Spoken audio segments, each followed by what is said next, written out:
Enforcement एजेन्सीहरूले अझै कसरी profitable बनाउने उनीहरूले अझै कसरी सुविधा सञ्चालन बनाउने दक्ष बनाउने त्यस सन्दर्भमा पनि भवासुर हुनुपर्छ। फेरि तपाईँले राम्रो काम गर्नुभएको छ, म तपाईँलाई बधाई दिन चाहन्छु।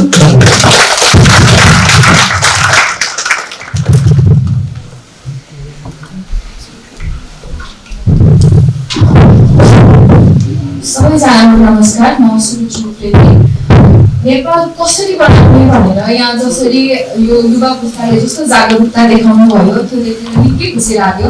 हाम्रो युवा पुस्ताको नेपालमा केही हुँदैन, केही गर्न सकिँदैन, बाहिरतिर फोकस गर्ने, विदेशतिर फोकस गर्ने हाम्रो युवा पुस्तामा यस्तो जागरुकता देख्दाखेरि निकै खुसी लाग्यो होइन। अब यहाँ ओभरअल मलाई सबै कुरा मन पर्यो। हजुरहरूले एउटा इनिसिएट गर्नुभयो यस्तो होइन। अझ सोल्युसन्समा चाहिँ थोरै प्रिसाइज हुनुभएको भए अलि राम्रो हुन्थ्यो होइन। अनि एकजना यहाँ दर्शकतिरबाट एकजनाले भन्नुभयो जुम्लाबाट तराईसम्म जोड्ने सडक बन्दैन भनेर उहाँले भन्नुभयो होइन। हाम्रो आजको डिस्कसनै कसरीमा छ होइन।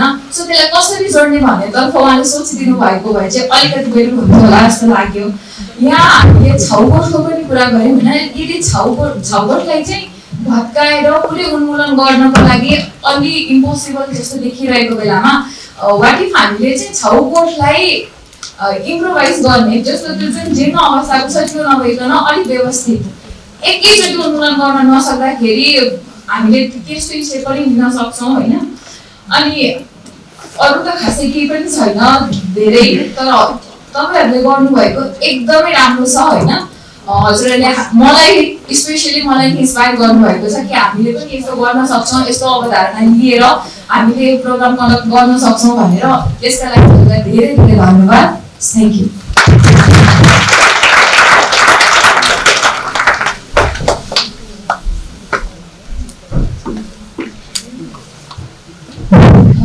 नमस्कार सबैजनालाई। म B.A.LL.B दोस्रो वर्ष मध्यमा छात्रा रिचा हिमाली। अब यो स्लाइड्सभित्र रिसर्चभित्र जे गर्नुभयो यहाँभित्र यस्तो भएको भए यस्तो गराएको हुन्थ्यो भनेर मेरो साथीहरूले भनिहाल्नुभयो। म बाहिरको कुराहरू भन्छु है। यहाँ आएर प्रेजेन्ट गर्ने जति पनि हुनुहुन्थ्यो उहाँहरूले एकदमै राम्रोसँग एड्रेस गर्नुभयो कि। अनि भन्दाखेरि के भन्नु भएको थियो भने हामी 20 जना थियौँ है रिसर्च गर्ने, 20 जना थियौँ भन्यौँ। अगाडि आएर बोल्दाखेरि चाहिँ सकिराख्ने बोलिराख्ने नै आएर बोल्नु भयो जस्तो लाग्यो कि हामीले पुस गर्नु पर्यो कि अगाडि आएर नबोल्ने साथीहरूलाई चाहिँ म सक्छु, म यो अरूलाई गरिरहेको छु, अब तिमीहरू जाऊ है होइन म सक्दिनँ भने पनि अब तिम्रो पालो हो, अब तिमी जाऊ भनेर हामी सबै साथीहरूलाई पालो दिउँ। 20 जनामा सक्ने मेरो पालो आइसक्यो, मैले अरू बेला अगाडि गएर प्रेजेन्ट गरिसकेँ, अब तिम्रो पालो हो, तिमीले पनि गर्नुपर्छ भनेर साथीहरूलाई पनि पुस गरौँ है। त्यो पोइन्ट भयो। अनि अर्को नेपाल कसरी बनाउने भनेर एकदम भेग टपिक थियो। अनि प्रेजेन्टेसन दिँदै गर्दाखेरि यहाँभित्र अझै धेरै सब टपिक्सहरू पनि छ है भनेर कति धेरै कुराहरू छुट्याएको छ, हामीले चाहिँ यति समराइज गऱ्यौँ भनेर भन्नुभयो होइन। अब यसमा चाहिँ टर्म पेपर नै गर्ने कि त्यो भयो भने अझै राम्रो रिजल्ट आउँछ कि अझै राम्रो कन्क्लुजन आउँछ कि भन्ने मेरो विचार हो। अरू चाहिँ एकदमै नै राम्रो गर्नुभयो। धेरै धेरै धन्यवाद। हामीमा पनि त्यो जोस जाँगर आयो कि हजुरहरूलाई देखेर त्यहाँ बस्दाखेरि पनि हामी वा कस्तो राम्रो गरेर कति स्मार्ट रहेछन् भनेर आज देख्न पनि पायो। त्यसको लागि धेरै धेरै धन्यवाद। बाँकी त हामी सबै गर्छौँ नि, साना साना नानी हामी कलिला सुन हात सधैँ हुन्छ हामी माथि सरस्वतीको भाष।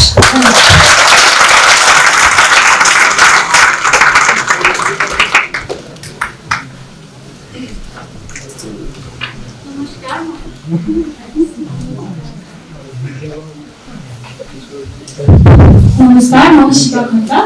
फर्स्ट अफ अल चाहिँ मलाई एकदम मेजर टेकडाउन चाहिँ एउटा के लाग्यो भन्दाखेरि यो एउटा लोकल कोअपरेटिभ्सको कन्सेप्ट जुन तपाईँहरूले ल्याउनुभयो नि यो मिडलम्यान इराडिकेट गर्नको लागि, त्यो चाहिँ मलाई एकदमै राम्रो लाग्यो। बिकज हाम्रो यो इभल्भिङ सोसाइटीको इभल्भिङ प्रब्लम्सलाई एड्रेस गर्नको लागि चाहिँ फर्स्टमा चाहिँ हाम्रो सोसाइटी अध्ययन गर्दाखेरि चाहिँ हाम्रो मेजर यो नेपालको इकोनोमिक बेस मेजरली चाहिँ एग्रारियन सोसाइटीमा बेस छ। अनि 1/3 इकोनोमी चाहिँ 1/3 अफ जिडिपी चाहिँ हाम्रो एग्रिकल्चरमै बेस छ कि सो यसलाई फर्स्ट यसलाई सुदृढीकरण गर्न सक्यो भने चाहिँ हामी धेरै अगाडि बढ्न सक्छौँ क्या अनि त्यसपछि चाहिँ अब हाम्रो यो फर्स्ट इयर र सेकेन्ड इयरमा हाम्रो डिफ्रेन्स के लाग्यो मलाई भन्दाखेरि फर्स्ट इयरमा चाहिँ हामीले सब्स्टेन्टिभ पार्ट पढ्छौँ अनि सेकेन्ड इयरबाट चाहिँ हामी त्यसको प्रोसिड्युरल पार्टमा चाहिँ इन्ट्रोड्युस हुँदै जान्छौँ क्या सो अब तपाईँहरूले जुन ल्याउनु भयो नि यो करप्सनलाई कसरी इराडिकेट गर्ने अनि कसरी चाहिँ हामीले नेपालमा बिजनेस प्रमोट गर्न सकिन्छ कसरी चाहिँ how can we invite investors in our country despite our political instability अनि त्यसपछि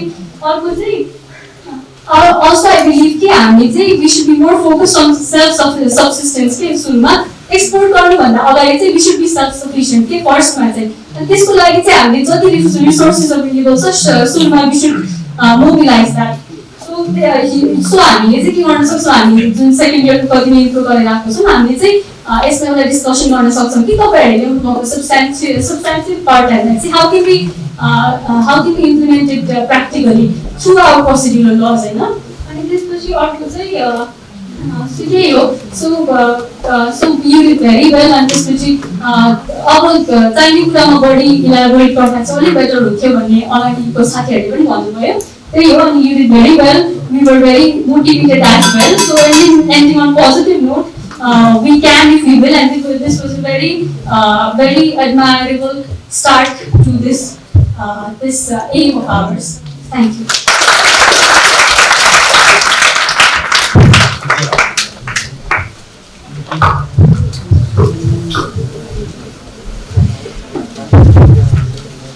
नमस्कार सबैजनालाई मेरो नाम सङ्गजना छ अब के राम्रो भयो के नराम्रो भयो भनेर अगाडि पनि मेरो साथीहरूले भनिसक्नु भयो म चाहिँ एउटा एकदमै मन परेको कुरा भएको चाहिँ समस्याहरू धेरै छन् हो समस्या धेरै छन् अगाडिदेखि नै वर्षौँदेखि चलिआएका समस्याहरू छन् र त्यसलाई अब हामीले एकैचोटिमा सबै हल गर्न सक्दैनौँ त्यसलाई चाहिँ हामीले के गर्नु पर्यो त भन्दाखेरि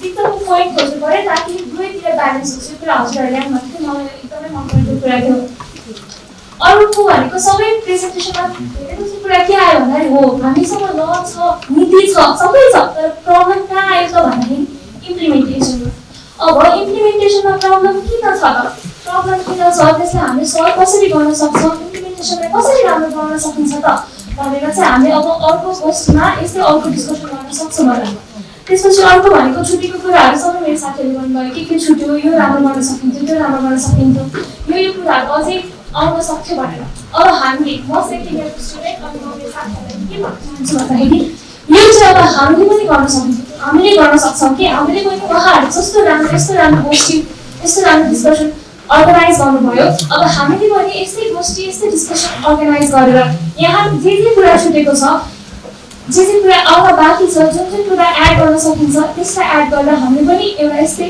गोष्ठी अर्गनाइज गर्नुपर्छ जस्तो मलाई लाग्छ धन्यवाद अनि आजमा यो यस्तो राम्रो डिस्कसन अर्गनाइज गरिदिनु भएको र हामीलाई आमन्त्रण गरिदिनु भएकोमा धेरै धेरै धन्यवाद अब एउटा सेसन हामी लगभग अन्त्यमा छौँ So there are a lot of feedbacks the students have been expecting from also faculties right after the food. What second year very much should learn from this first group is that debate पछि तपाईहरु नुहाइ गर्नुभयो बाजाबाज गर्नुभयो फेसबुकमा समेत लड्नुभयो बेन्टोले अरूलाई शिक्षा दिन पहिला आफूले सबै गर्नुपर्छ never think negative thing negative कुरा पोजिटिभली बनायो भने कुरा नभइन्छ भत्काएर कुरा नयाँ बन्छ भन्ने छैन तपाईँ यो घर लडाउनु हो अर्को घर बन्छ भन्ने ग्यारेन्टी छैन तर तपाईँले अर्को बनाउनु हो भने यो राम्रो छ भने वापस दिन्छ सो असल मान्छेले जहिले पनि कन्स्ट्रक्सन गर्छ ओके एउटा कुरा त्यो बुझ्नुहोस् दोस्रो कुरो टोटल हाम्रो अगाडि for another 1.5 hours after food we have issues one how to improve our agriculture our productivity and how to become self-sufficient in the days to go. दोस्रो कुरो तपाईहरु सबैले सोच्नुहोस् अहिले तपाईको विचार त्यसरी आउनुपर्छ ओके कसले के गरेन भन्नु होइन के गर्नु आवश्यक छ so give them feedback so that they can make their paper beautiful paper and they can publish later एक दोस्रो कुरो हामीले के भन्यौँ भन्दाखेरि हामीले जबसम्म लिगल सिस्टममा एउटा प्राग्मेटिक चेन्ज गर्न सक्दैनौँ, त्यो चेन्ज गर्नका लागि लहरू राम्रा लेखिँदैनन्, राम्रा बन्दैनन्।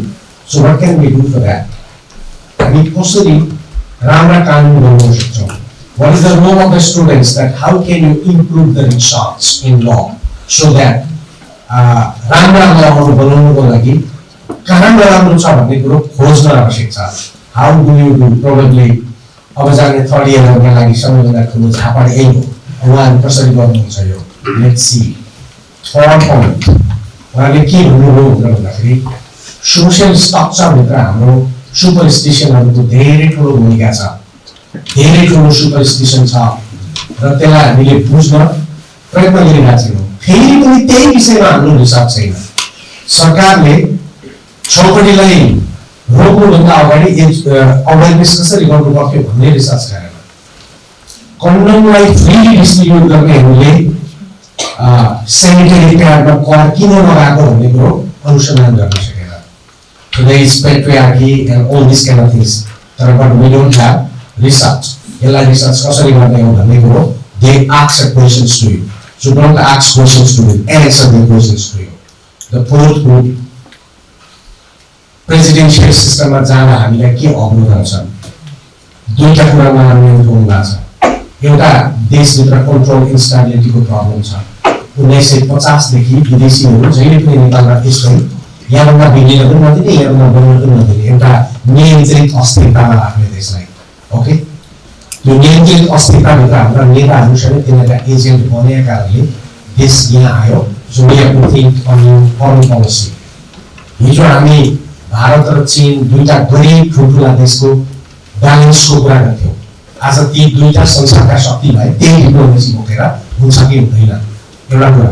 दोस्रो कुरो, ठुल्ठुलो संस्थाभन्दा पनि हाम्रा लिडरहरू किन्ने छोडिरहेछन्। एउटा राष्ट्रपति मात्रै बनाइदियो भने त्यसलाई किन्न त झन् सजिलो होला नि, 1 खरब दिएर पुग्ने होला। सो प्रेसिडेन्ट पावरफुल बनायो भने अर्को आउन सक्ने समस्या के हुन सक्छ? यहाँ पनि सोच्नुहोस्।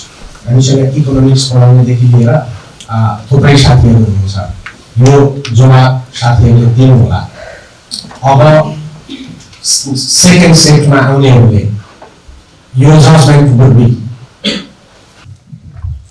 म भरत खत्रीको तर्फबाट हार्दिक स्वागत तथा नमस्कार प्रकट गर्दछौँ।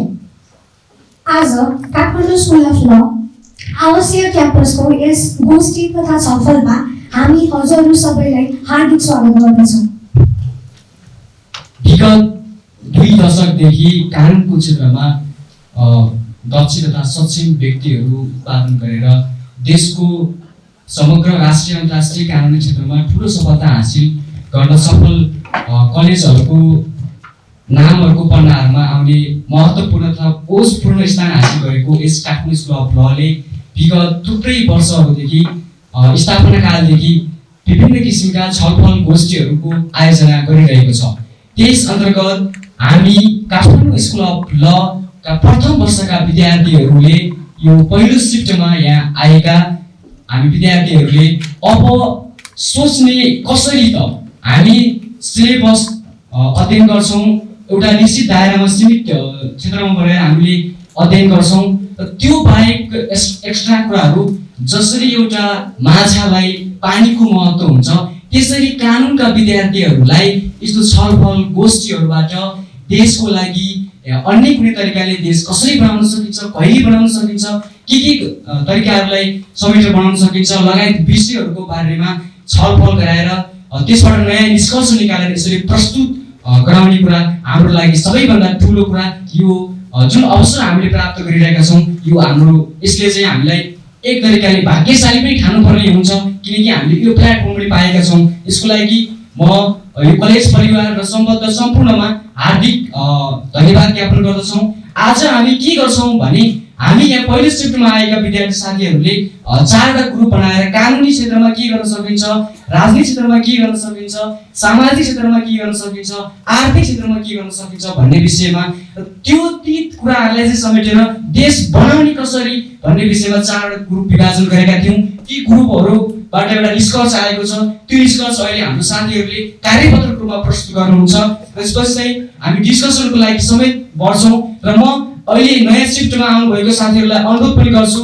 के अनुरोध गर्छु भने अब हामीले चाहिँ पहिला यो पहिलो शिफ्टमा आएको ग्रुपले चाहिँ देश कसरी बनाउन सकिन्छ भन्ने विषयमा हामीले त्यो सेमिनार गोष्ठी चाहिँ आयोजना गर्यौँ भने त्यसमा अब तपाईँहरू चाहिँ सहभागी हुनु होला। किनकि अब अर्को सेमिनारमा चाहिँ तपाईँहरूले मानिदियो देश कहिले बनाउने त भन्ने सम्मको विषय या अन्य कुनै टपिकमा तपाईँहरूले यसरी चाहिँ फेरि तपाईँहरूको यो सिफ्टले चाहिँ यस्तै खालको एउटा गोष्ठी आयोजना गर्नेछ। यसमा हामीहरूले पनि छलफल त्यो डिस्कसनमा चाहिँ एकदम भव्यताका साथ तपाईँहरूले साथ दिनेछौँ। त्यसकारण तपाईँहरूले पनि आज निर्धक्कका साथ तपाईँहरूको मनमा लागेका कुराहरू के जिज्ञासाहरू के भएमा चाहिँ यो कार्यक्रममा तपाईँहरूले प्रस्तुत गर्न सक्नुहुन्छ, आफूले चाहिँ त्यसरी अगाडि बढाउन सक्नुहुन्छ। र त्यसका साथसाथै हामीले अन्य हाम्रो उपस्थित प्रोफेसरहरू लगायत फ्याकल्टिजहरूको कमेन्ट समेत सुन्छौँ र त्यसरी अगाडि बढेर हाम्रो सेड्युल अगाडि बढ्छ र यसले समग्र रूपमा हाम्रो यो विद्यार्थीहरूको लागि आवश्यक पर्ने जुन कानुनी क्षेत्रका विद्यार्थीहरूलाई आवश्यक पर्ने कुरा छ न्यूनतम आधारभूत त्यो कुराहरूलाई चाहिँ परिपूर्ति गर्नको निम्ति ठुलो सहयोग पुर्याउँछ। र यस्ता कार्यक्रमहरू यो मात्रै होइन, यो लेभलमा भएको छ। फर्स्ट इयरमा हामीले यति यस्तो खालको स्ट्यान्डर्ड लेभलको हामीले यो सेमिनारहरू यो आयोजना गर्ने, यसमा इन्भल्भ हुने, आफ्नो कुराहरू सेयर गर्ने, नयाँ निष्कर्ष निकाल्नेसम्मको अवसर पाएका छौँ। यो चाहिँ आगामी दिनहरूमा अझ व्यापक रूपले होस्, यसको लागि चाहिँ सम्बन्धित हाम्रो म कलेज पुर्याउनलाई पनि आग्रह गर्छु। यो कार्यक्रम चाहिँ आगामी दिनहरू पनि थुप्रै अझ व्यापक तरिकाले अनि हामी चाहिँ सिकाइमा छौँ, अब अझ नयाँ तरिकाले चाहिँ अगाडि बढोस् र यसमा चाहिँ फेरि पनि हामीहरूले सबैजनाहरूले चाहिँ यसरी कार्यक्रम गर्न पाउने छौँ भन्ने कुराको पूर्ण आशा विश्वास चाहिँ हामीले यसरी प्रकट गर्छौँ। र यसमा आज कार्यक्रममा चाहिँ अब सबैजनाले सक्रियताका साथ आफ्नो सहभागिता जनाउनु होला र यसमा चाहिँ सहयोग गर्ने सम्पूर्ण व्यक्तिहरूलाई चाहिँ म समग्र रूपमा धन्यवाद प्रकट गर्दछु।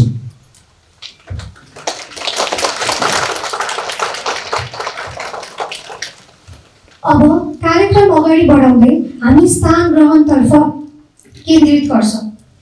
स्थान ग्रहणको निमित्त हामी काठमाडौँ स्कुल अफ लका कार्यकारी निर्देशक गुरु प्राध्यापक युवराज संग्रौला सरलाई आफ्नो स्थान ग्रहण गरिदिनु हुन हार्दिक अनुरोध गर्दछु।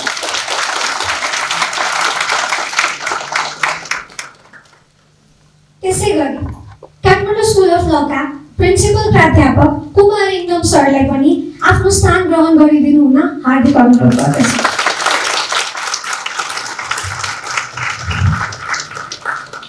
अन्य सम्पूर्ण प्राध्यापकज्यूहरू र कर्मचारीज्यूहरू एवं सम्पूर्ण साथीहरूलाई आफ्नो स्थानमा स्थान ग्रहण गरिदिनु हुन हार्दिक अनुरोध गर्दछु। अब यसपछि हामी कार्यक्रमलाई स्थान ग्रहण पश्चात अगाडि बढाउँदैछौँ। यस क्रममा राष्ट्रिय गानको लागि सबैजना हाम्रो आजको प्रोफेसर, फ्याकल्टिज अनि विद्यार्थी साथीहरू सबैजना आफ्नो स्थानमा उभिएर राष्ट्रिय गानप्रति सम्मान प्रकट गरिदिनुको लागि म अनुरोध गर्दछु।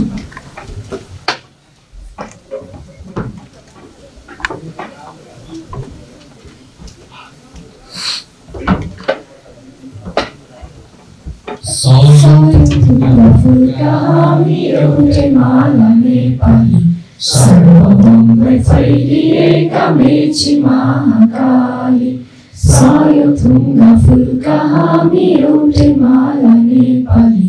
सर्वभौमै फैलिएका मेची महाकाली, प्रकृतिका कोटि कोटि सम्पदाको आचल, वीरहरूका रगत स्वतन्त्र र अटल। ज्ञान भूमि शान्ति भूमि तराई पहाडी माल, अखण्ड यो प्यारो हाम्रो मातृभूमि नेपाल। बहुजाति भाषा धर्म संस्कृति छन् विशाल, अग्रगामी राष्ट्र हाम्रो जय जय नेपाल।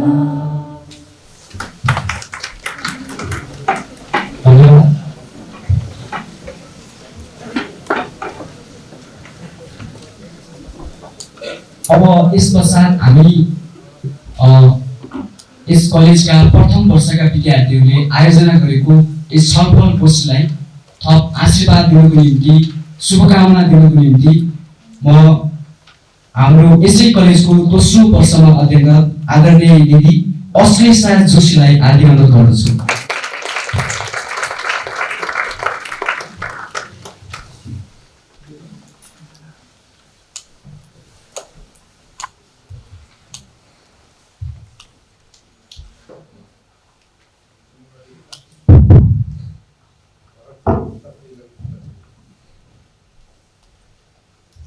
आज मिति 2078 साल पुस 3 गते तदनुसार डिसेम्बर 18, 2021 मा काठमाडौँ स्कुल अफ लद्वारा आयोजित यस नेपाल कसरी बनाउने a development module of Nepal एक दिने सेमिनारमा उपस्थित हुनुभएका आदरणीय गुरुवर्ग, हाम्रा भाइ बहिनीलाई मार्गदर्शन गराउन लाग्नुभएका मेन्टरका रूपमा लाग्नुभएका दाइ दिदीहरू, हाम्रा प्यारा भाइ बहिनीहरू तथा यहाँ उपस्थित सबैमा म अश्लेषा जोशीको न्यानो अभिवादन।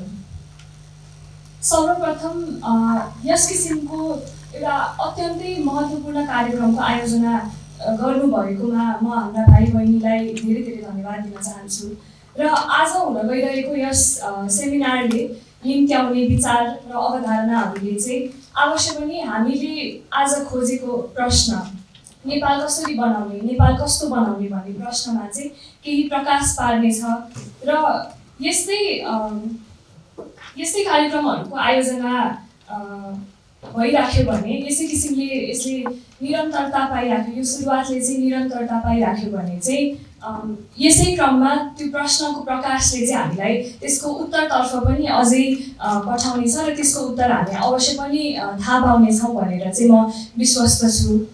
र हामी अब तेस्रो वर्षमा प्रवेश गर्न लागेका विद्यार्थी समूहलाई चाहिँ यस कार्यक्रममा निमन्त्रणा दिनुभएको, हामीलाई यस कार्यक्रमको एउटा बाटो बनाउनु भएकोमा पनि धेरै धेरै धन्यवाद दिन चाहन्छु र के पनि भन्न चाहन्छु भने तेस्रो वर्षद्वारा पनि हाम्रो जुन क्लिनिकल लिगल एजुकेसन भन्ने विषय छ त्यसको एउटा पाटो बनाएर चाहिँ यस प्रकारको अन्य किसिमका कार्यक्रमहरूलाई हाम्रो ब्याचको तर्फबाट पनि हाम्रो 12 दिने रेसिडेन्सियल प्रोग्राम अन्तर्गत आयोजना गर्ने बाचा पनि दिन चाहन्छु र त्यति भन्दै म फेरि पनि यस्तो महत्त्वपूर्ण कार्यक्रमको आयोजना गर्नुभएकोमा र हामीलाई यसको एउटा पार्ट बनाइदिनु भएकोमा धन्यवाद दिँदै आफ्ना केही कुरा यहीँ टुङ्ग्याउन चाहन्छु। धन्यवाद।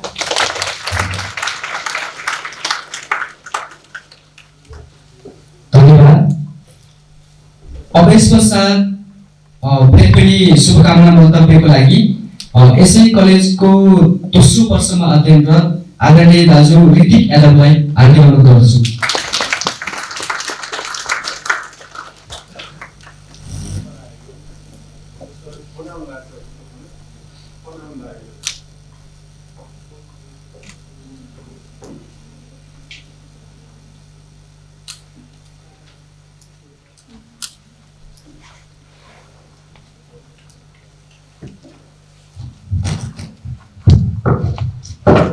आज यस काठमाडौँ स्कुल अफ लको आवासीय क्याम्पसद्वारा आयोजित नेपाल कसरी बनाउने भन्ने विशेष गोष्ठीमा उपस्थित सम्पूर्णलाई म B.A.LL.B दोस्रो वर्षमा अध्ययनरत ऋतिक यादवको तर्फबाट हार्दिक नमस्कार व्यक्त गर्न चाहन्छु। सर्वप्रथम यो एउटा महत्त्वपूर्ण कार्यक्रम, कुन मतलबमा यो महत्त्वपूर्ण छ भने राष्ट्र निर्माण यति जटिल विषय बनाइएको छ, पहिले जस्तो बनाइएको छ, यसका विभिन्न प्रकारका फ्याक्टरहरू त्यहाँ जोडिएका हुन्छन्। यो जटिल विषय हो। यो जटिल विषयमा तपाईहरू जुन एउटा पहल कदमी लिनुभएको छ यो एउटा महत्त्वपूर्ण पहल हो। त्यसका लागि म B.A.LL.B पहिलो वर्षका सम्पूर्ण छात्रहरूलाई सबैभन्दा पहिला धेरै धेरै धन्यवाद दिन चाहन्छु। यस्ता कार्यक्रमले निश्चित रूपमा देश निर्माणको लागि एउटा स्पष्ट रूपरेखा निर्धारण गर्नेछ र एउटा निष्कर्षमा पुगिनेछ भन्ने म आशा लिएको छु र राष्ट्र निर्माणको एउटा महाअभियानमा यहाँबाट प्रस्तुत भएका पेपरहरूबाट आएका निष्कर्षहरूले निर्णायक भूमिका निर्वाह गर्नेछ भन्ने पनि आशा राखेको छु। र आज यो बहस काठमाडौँ स्कुल अफ लको आउटरिच क्याम्पसमा मात्र सीमित होइन, हामी यहाँ 77 वटै जिल्लाका 7 वटै प्रदेशका मान्छे यहाँ छौँ। हामीले आफ्ना समाजमा परिवारमा पनि यी बहसहरूलाई पठाउन सक्यौँ भने हाम्रो बहसहरूको दायरा विस्तृत हुन्छ त्यसकारण म यो पनि अनुरोध गर्छु हामीले आफ्नो बहसलाई सङ्कुचित बनाउनु हुँदैन, यो बहसलाई एउटा राष्ट्रिय मोडेलमा लैजानुपर्छ। अर्को कुरा विकास सन्दर्भमा मैले आफ्नो केही कुरा राख्छु। विकासमा जहिले पनि हाम्रो मौलिकता आउनुपर्छ। हाम्रो आफ्नै समाजलाई अध्ययन गरेर हाम्रो आफ्नै समाजका स्रोत साधनहरूलाई गहन ढङ्गले नील ढङ्गले विश्लेषण गरेर विकासका रूपरेखा गर्नुपर्छ। आज हाम्रो देशमा विभिन्न अन्तर्राष्ट्रिय तत्त्वहरूले खेल्न पाएका छन्, किनकि हामी आफै आफ्नो विकास गर्न सफल भएका छैनौँ। हामी आफै राष्ट्र निर्माणका लागि तयारी अवस्थामा छैनौँ। यसकारण हामीले आफ्नो मौलिक ढाँचामा यो देशको आवश्यकतालाई बोध गरेर विकासका ढाँचाहरू यहाँबाट सुस्पष्ट रूपमा आउनेछ र यस्ता कार्यक्रमहरू निरन्तरता पाइरहनेछन्। र म कलेज प्रशासनलाई एउटा अर्को कुरा पनि भन्न चाहन्छु, हामी ठहरिएका विद्यार्थीहरू पनि यस्ता कार्यक्रमहरूमा अत्याधिक इच्छुक छौँ। हामी अवसर पाउँछौँ भने त्यसका सन्दर्भमा हामीले पनि सहभागिता जनाएर यस्ता गोष्ठी कार्यशालाहरू गर्नमा हामी पनि चाहन्छौँ। यसमा चाहिँ कलेज प्रशासनले केही गर्नुहुन्छ भन्ने मैले आशा लिएको छु र फेरि पनि यो तपाईहरूले महत्त्वपूर्ण प्रयास गर्नुभएको छ। तपाईहरूको प्रयास सफल हुन्छ। शुभकामना छ मेरो तर्फबाट। फेरि पनि धन्यवाद।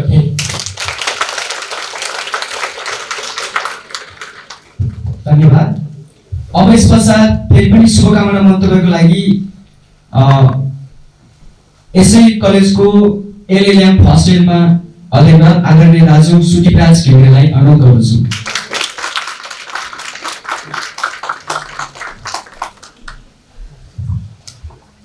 धन्यवाद।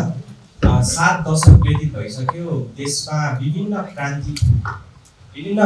क्रान्तिहरू भए, विभिन्न चरणमा विभिन्न सङ्घर्षहरू भए। हिजो आजभन्दा 70 वर्ष अगाडि पनि जो मान्छे क्रान्तिमा होमिएको थियो उसले देखेको सपना देश समृद्ध हुनेछ भन्ने सपना देखेको थियो। आज तपाईँ हामी 70 वर्ष पछाडि यो सम्मेलन आयोजना गरेर यहाँसम्म आइपुग्दा पनि हाम्रो सपना, हाम्रो चाहना एक दिन अवश्य देश समृद्ध हुनेछ भनेर हामीले त्यो चाहना देखिरहेका छौँ, त्यो सपना देखिरहेका छौँ। विभिन्न समस्याहरूले राज्यलाई जगडेको छ। आर्थिक रूपमा विभिन्न समस्याहरू छन्। लाखौंका सङ्ख्यामा युवाहरू विदेशिएका छन्। भ्रष्टाचारको समस्या, विभिन्न किसिमका समस्याहरू यथावत छ। यस्तो अवस्थामा तपाईहरूले आज पुस 3 गते यो सम्मेलन गर्दै हुनुहुन्छ। आफूले अध्ययन अनुसन्धान गरेर देशलाई कसरी अगाडि बढाउन सकिन्छ, कुन मोडलमा गयो भने के गर्यो भने देशका समस्याहरू समाधान हुन सक्छ, देश विकास हुन सक्छ, देश समृद्ध मुलुक हामीले निर्माण गर्न सक्छौँ भन्ने कुरा तपाईहरूले लिएर आउनु भएको छ। अवश्य नै आजको यस दिन, आजको मिति, आज 2078 साल पुस 3 गतेको दिन इतिहासमा पक्कै पनि लेखिनेछ। किनकि तपाईहरूले राज्यका लागि एउटा योगदान गर्दै हुनुहुन्छ, एउटा मोडल तपाईहरूले प्रस्तुत गर्दै हुनुहुन्छ। यो दिन इतिहासमा सुनौलो अक्षरले लेखिनेछ र जसरी कम्युनिस्ट क्रान्तिका लागि कम्युनिस्ट म्यानिफेस्टोले जुन स्थान त्यसले ग्रहण गरेको छ, जुन महत्त्वपूर्ण भूमिका त्यसले खेलेको छ, तपाईहरूले आज पारित गर्ने जुन घोषणा पत्र, तपाईहरूको आफ्नो सङ्कल्प पत्र जुन तपाईहरूले अन्तिममा पारित गर्नुहुनेछ, त्यसले नेपालको विकासका लागि, देश निर्माणका लागि त्यही अनुरूपमा एउटा महत्त्वपूर्ण स्थान ओगट्नेछ, एउटा महत्त्वपूर्ण भूमिका खेल्नेछ भन्ने मैले अपेक्षा राखेको छु र त्यही सम्बन्धमा म तपाईहरूलाई शुभकामना पनि दिन चाहन्छु। तपाईहरू युवा पुस्ताले यो कार्यक्रम आयोजना गर्नुभएको छ, त्यसका लागि धेरै धेरै धन्यवाद। र यो बहसको विषय हामी यहाँ मात्र सीमित नगरिकन हामीले देशव्यापी रूपमा लिएर जानुपर्ने हुन्छ। अहिले देश विभिन्न सङ्कटग्रस्त अवस्थामा देश फँसेको छ। यस्तो अवस्थामा हामीले एउटा अँधेरोमा एउटा जसरी दियो बालेर एउटा उज्यालोको किरणको आशा देखाइरहेको हुन्छ, तपाईहरूको यस सम्मेलनले राज्यलाई, राष्ट्रलाई एउटा आशा देखाइरहेको छ र तपाईहरूलाई धेरै धेरै शुभकामना व्यक्त गर्दछु। धन्यवाद।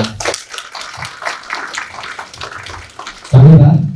अब यस पश्चात यस गोष्ठी तथा छलफल कार्यक्रमको शुभारम्भ मन्तव्यको लागि यस कलेजका कार्यकारी निर्देशक गुरु प्राध्यापक डाक्टर युवराज संग्रौला सरलाई हार्दिक अनुरोध गर्दछु।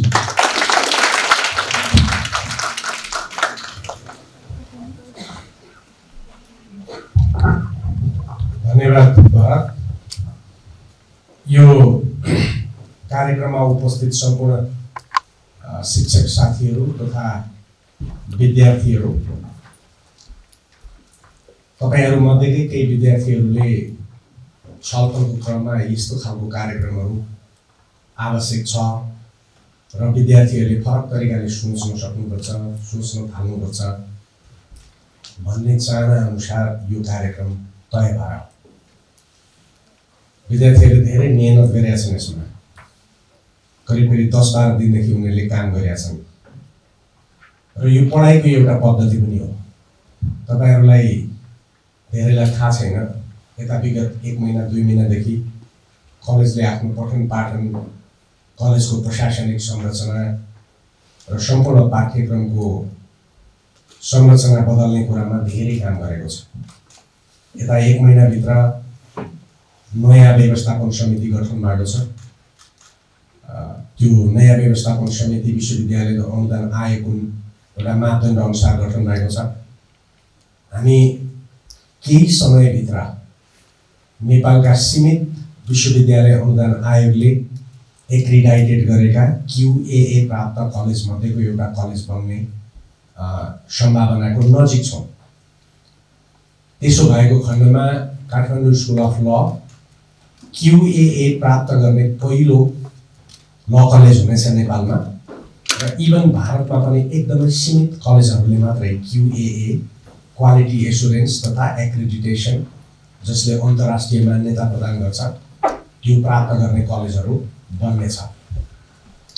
त्यसका लागि व्यवस्थापन समिति बदल्ने कुरा, नयाँ तरिकाले गठन गर्ने कुरा भएको छ र अहिले व्यवस्थापन समितिमा 3 जना विद्यार्थीहरूले प्रतिनिधित्व गर्छन् र हाम्रो प्रणाली अनुसार, हाम्रो पारित नियमावली अनुसार 5 वर्षमा सर्वोत्कृष्ट अङ्क ल्याउने विद्यार्थी स्वतः बोर्डमा प्रवेश गर्छ। त्यसैले 1 जना त्यस्तो विद्यार्थी बोर्डमा प्रवेश गरिसकेको स्थिति छ। त्यसैगरी अन्तर्राष्ट्रिय प्रतिस्पर्धाहरू डिबेटदेखि लिएर मुकुटसम्ममा सबैभन्दा उत्कृष्ट स्थान प्राप्त गर्ने विद्यार्थी पनि बोर्डमा प्रवेश गरेको छ। त्यसैगरी LLM मा फर्स्ट इयरमा उत्कृष्ट अङ्क प्राप्त गर्ने विद्यार्थी पनि बोर्डमा प्रतिनिधित्व गरेको हुनाले 3 जना विद्यार्थीहरू बोर्डमा छन् र विद्यार्थीहरूका आवश्यकताहरू, विद्यार्थीहरूका चाहनाहरू उनीहरूले बोर्डमा निर्धक्कसँग राख्न पाउँछन्। गएको बैठकमा हामीले उनीहरूलाई बोल्ने मौका दिएको थियो।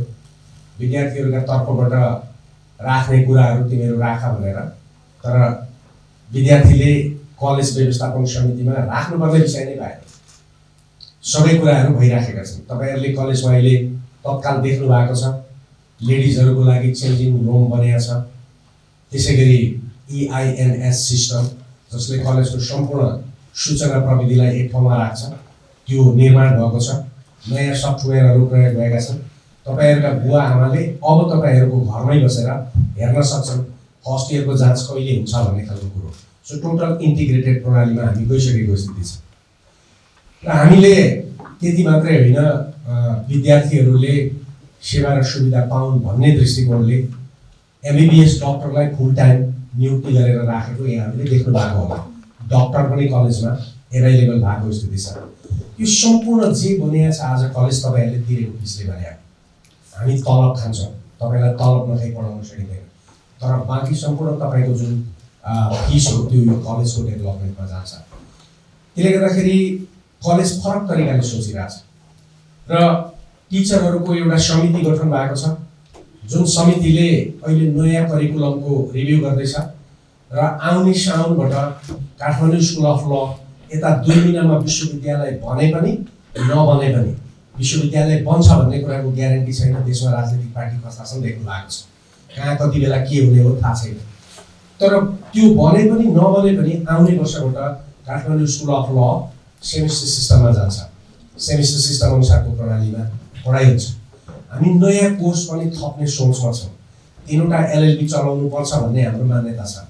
BSc LLB, B.A.LL.B र B.A.LL.B र यो क्याम्पसमा अब निरन्तर विद्यार्थीहरूको एउटा कार्यक्रम सञ्चालन गर्ने तयारी पनि भइराखेको छ। कुनै एउटा प्रोग्राम यहाँ सञ्चालन हुनुपर्छ भन्ने हामी मान्यता राखेर काम गरिराखेका छौँ र नयाँ बिल्डिङहरू बनाउनुपर्छ भन्ने सोचमा हामी छौँ। तर अब काठमाडौँ स्कुल अफ लको अध्ययन पद्धति पूर्ण रूपमा अनुसन्धानमा आधारित र यस्ता गोष्ठीहरूको छलफलबाट अगाडि बढ्नुपर्छ। हाम्रा टिचरहरूले केवल लेक्चर दिने, तपाईले लेक्चर सुन्नेबाट पढाइ हुन सक्दैन। त्यसकारण अरूले के गर्छन् इम्पोर्टेन्ट कुरा होइन, तपाईँ के गर्दै हुनुहुन्छ त्यो इम्पोर्टेन्ट कुरा हो।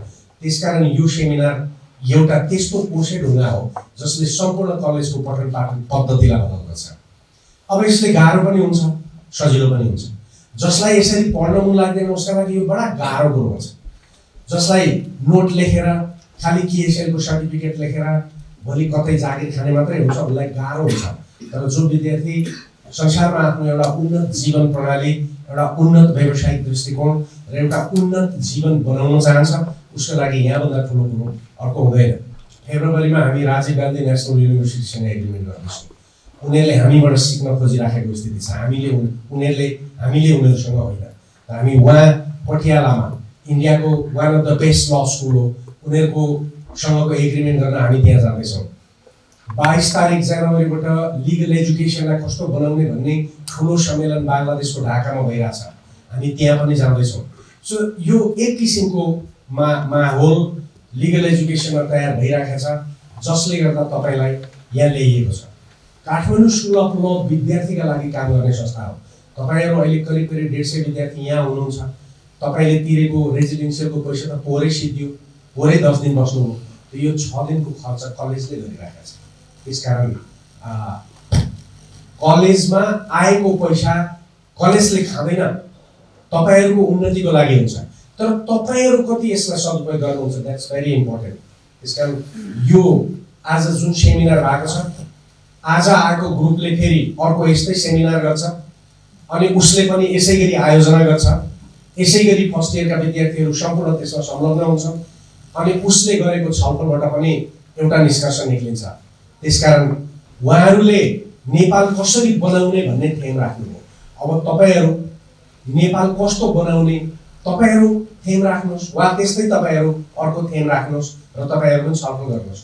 र यसले legal issue, sociological issue, economical issue र पोलिटिकल इस्युलाई कन्सन्ट्रेट गरिराखेको छ जो तपाईँको डे टु डे पढ्ने विषयवस्तुसँग पनि जोडिन्छ र तपाईँलाई जाँचमा पनि यसले धेरै हदसम्म सहयोग गर्छ, किनभने तपाईँको होराइजनलाई बढी गर्छ।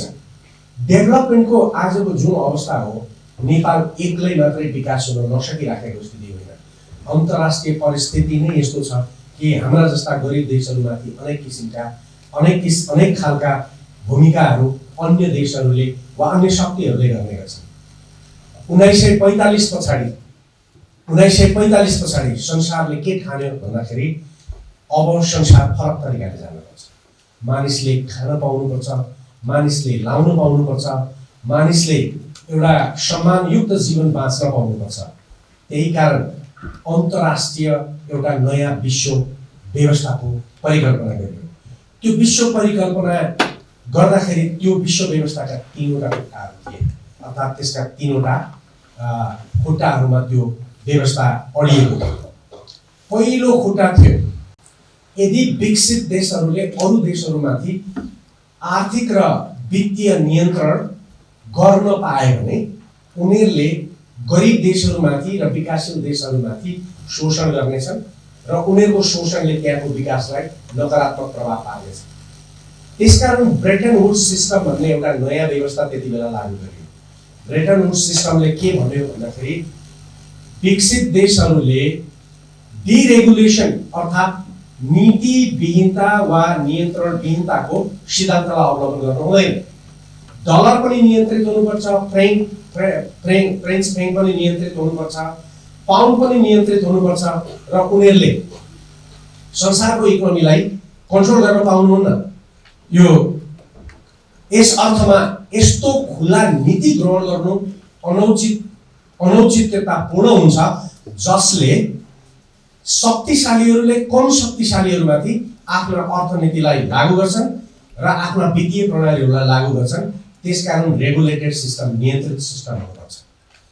तर त्यसको केही समय पछाडि पश्चिमी देशहरूले वर्ल्ड ब्याङ्कको निर्माण गरे, इन्टरनेसनल मोनिटरी फन्डको निर्माण गरे र इन्टरनेसनल सेटलमेन्ट ब्याङ्कलाई उनीहरूले बन्द गरे। त्यसपछि उनीहरूले अर्थतन्त्र र वित्तीय तन्त्रलाई ओपन गरे। परिणाम के हो? संसारका सबै देश गरिब थिए, उनीहरूका पैसाहरू कमजोर थिए, उनीहरूको अर्थतन्त्र कमजोर थियो, उनीहरूको विकास कमजोर थियो अनि पश्चिमका केही देशहरू जसलाई G7 भनिन्छ ग्रेड 7 उनीहरूको अधीन संसारमा भयो र अहिलेसम्म आउँदाखेरि त्यो विश्व व्यवस्था न्यूलिबरलिजम उदारवाद नव उदारवाद हुँदै हुँदै हुँदै अहिले ग्लोबलाइजेसनको यो युगमा आउँदाखेरि अरूले विकसित देशहरूका सामान प्रयोग गर्ने र हामीले उत्पादन गरेका सामानहरू विकसित देशमा प्रयोग नहुने किनभने उनीहरू के भन्छन् भने विकासशील देशहरूले उत्पादन गरेका सामग्रीहरूको गुणस्तर हुँदैन त्यसकारण उनीहरूले मार्केट पाउनु हुँदैन उनीहरूले पाउँदैन अर्थात् धनी देशहरू संरक्षणवादको प्रयोग गर्छन् र गरिब देशमा उनीहरूका सबै किसिमका सामानहरू आउँछन् त्यही कारण हामी 12 खरबको व्यापारमा आज 8 खरब घाटामा छौँ हामी 4 खरबको खाद्यान्नबाट बाहिर ल्याइरहेका छौँ हाम्रो चामल भारतमा बिक्दैन तर भारतको चामल हाम्रोमा बिक्छ जापानको चामल हाम्रोमा बिक्छ तर हाम्रो चामल जापानमा बिक्दैन उनीहरूका हाम्रा कपडा उनीहरूको देशमा बिक्दैन क्वालिटी नभएको कारणले उनीहरू यसो भन्छन् तर उनीहरूका सामान हामीले किन्नुपर्छ भन्दाखेरि 7 खरबको व्यापार घाटा बोकेर तिमीहरूको जिन्दगी कहाँ गइरहेछ यदि अहिलेको युवाले नसोच्ने हो भने यो गम्भीर चुनौती तपाईको लागि हो तपाईहरु धेरैलाई लाग्छ जापान अमेरिका युरोप गएपछि त पुगिहाल्छ नि हो पुग्छ तर 400 वर्ष अगाडि बसेको 400 वर्ष अगाडिदेखि बसेको कालो जातिलाई अमेरिकाले अहिले पनि अफ्रिकन अमेरिकन भन्छ उनीहरू लडाई गरिरहेछन् अनि तपाईलाई चाहिँ जो बाइडेनले जागिर दिने त्यो एयरपोर्टमा तपाईलाई नियुक्ति पत्र लिएर आउँछ आउँदैन तपाई त्यहाँ दासै हुन जाने हो आफ्नो देशमा बस्नु त्यस अर्थमा महत्त्वपूर्ण छ त्यसकारण यो व्यवस्था जुन अर्थव्यवस्था आज विश्वव्यापीकरणको नाममा WTO का कतिपय नियमहरूका कारणले गरिब देशहरूका लागि एउटा विरक्तयुक्त अवस्था हामीले हाम्रो कृषिमा सब्सिडी दिन पाउँदैनौं हामीले बिउ किन्दाखेरि विदेशीको बिउ किन्नुपर्छ हामीले एग्रिकल्चर रिफर्म गर्न पाउँदैनौं उनीहरूको सिद्धान्त मान्नुपर्छ यी लगायतका कुराले हामी नेपालभित्र शासित नेपाली सरकारबाट भए पनि वास्तवमा G7बाट शासित भइराखेको एउटा अवस्था अर्थतन्त्रमा छ र ग्लोबलाइजेसन भनेको पश्चिमीकरणको अवस्थामा रहेको छ एउटा खुट्टा वर्ल्ड ब्याङ्कले भाँच्यो ब्रिटेन वुड्स सिस्टम समाप्त भयो दोस्रो खुट्टा थियो universal declaration of human rights universal declaration of human right 1948 मा जारी भयो र त्यसको चाहना के थियो भने वेस्टर्न लिबरल डेमोक्रेसीले दिएका राजनैतिक र सामाजिक अधिकार मात्रै होइन राजनीतिक र नागरिक अधिकार मात्रै होइन आर्थिक सामाजिक र ऐक्यबद्धताका अधिकार वा सामूहिक अधिकारहरू पनि मानिसका फन्डामेन्टल राइट्स हुन् त्यसकारण ह्युमन राइटको कुरो गर्दाखेरि एक खालका अधिकार मात्रै होइन अर्का खालका अधिकारलाई पनि फन्डामेन्टल राइट्सको रूपमा मान्नुपर्छ भन्ने घोषणा गर्यो तर त्यसको केही समय पछाडि युरोपियन र अमेरिकन विज्ञहरूले जेनरेसन थ्योरीको कन्सेप्ट अगाडि ल्याए अनि उनीहरूले भने राजनीतिक अधिकार र नागरिक अधिकार पहिलो वंशका अधिकार हुन् तिनीहरूको प्रयोग गर्नुपर्छ तर आर्थिक र सामाजिक अधिकार दोस्रो वंशका अधिकार हुन् तिनीहरू चाहिँ अधिकार होइनन् तिनीहरू मानिसका स्वार्थ मात्रै हुन् त्यसकारण तिनीहरूलाई संविधानमा लेखिनु पर्दैन त्यसकारण हाम्रो 1990 को संविधानमा सामाजिक र राजनीतिक अधिकारहरू फन्डामेन्टल राइटको रूपमा लेखिए परिणाम के हो माओवादी आन्दोलन हुँदै देश आज यहाँ आइपुग्यो त्यतिबेलै ती अधिकारहरूलाई पनि हामीले संविधानमा राख्न सकेको भए मानिसले अधिकार विकासप्रतिको अधिकार प्राप्त गर्थ्यो तर हामीले केवल लोकतन्त्र भनेको एउटा भोटदेखि अर्को भोटको सिस्टम हो भन्ने मात्रै बुझ्यो त्यसपछि अन्तरिम संविधानले पनि लेखेन र अहिले तपाईको संविधानले यस्ता अधिकारहरूलाई मौलिक हकको रूपमा स्वीकार गरेको छ संविधान राम्रो छ तर राजनीतिक पार्टीहरूले संविधानको प्रयोग कसरी गरिराखेका छन् यस्ता अधिकारहरू नागरिकलाई दिने संविधान र त्यस्ता कानुनहरू बनाउने प्रतिनिधि सभा प्रधानमन्त्रीले जहिले पनि विघटन गर्नुहुन्छ भन्ने नयाँ एउटा गलत संविधानवाद देशमा प्रयोग हुँदा देशको राजनीति यहाँ आइपुगेको अवस्था छ त्यसकारण त्यो खुट्टा पनि भाँचियो तेस्रो खुट्टा थियो अन्तर्राष्ट्रिय कानुन जुन अन्तर्राष्ट्रिय कानुनले भन्थ्यो कि कुनै पनि देशले अर्को देशमाथि आक्रमण गर्ने कुरा हुँदैन हरेक देशको सोभरेन इक्वालिटीको कुरा हुन्छ त्यसैले यदि संसारमा अशान्ति आयो भने त्यो सेक्युरिटी काउन्सिलको सामूहिक सुरक्षा प्रणालीबाट मात्रै कुनै एउटा देशले वा संयुक्त राष्ट्र संघको नेतृत्वमा त्यो सुरक्षाको प्रत्याभूति गर्नुपर्छ तर अमेरिकाले के भन्यो भने म सार्वभौम हुँ त्यसकारण म अन्तर्राष्ट्रिय कानुन मान्दिनँ रसियाले भन्यो म सार्वभौम हुँ त्यसकारण म पनि मान्दिनँ र आज फेरि अर्को एउटा कोल्ड वार चीन र भारतको बीचमा सुरु भइराखेको स्थिति छ त्यसकारण मैले भनिरहेको छु तपाईहरुले गम्भीर भएर सोच्ने बेला आयो त्यस्ता दुईटा देशहरूको बीचमा शक्तिहरूको बीचमा हामी छौं जो आपसमा लड्ने भिडन्तका लागि तयारी गरिरहेछन् भारत र चीनको बिचमा। अमेरिका संसारको एउटा त्यस्तो शक्ति हो जो चीनलाई रोक्न चाहन्छ र चीन अमेरिकालाई रोक्न चाहन्छ। हामी त्यो बिचमा छौँ। उनीहरूका बम पड्किँदाखेरि खस्ने चाहिँ तपाईँको ठाउँमा। त्यसकारण संसारमा अहिले नेपाल न्युक्लियर युद्धको सबैभन्दा खतरनाक अवस्थामा बाँचेको देश हो।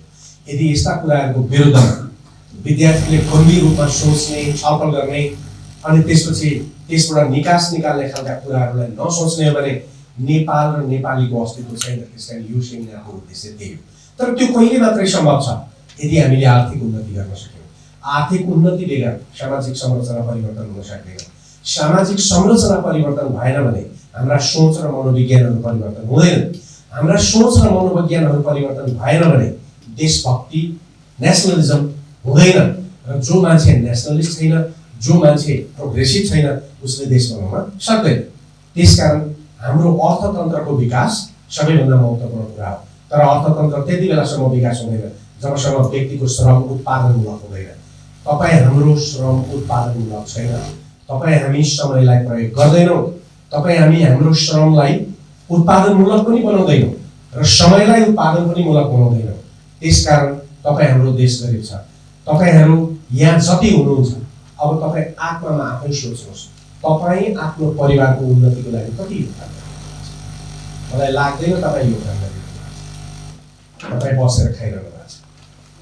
यदि तपाईँले नै तपाईँको परिवारको उत्पादन र उत्पादकत्वलाई अगाडि बढाउन काम गर्नु भएन यो देश विकास हुँदैन।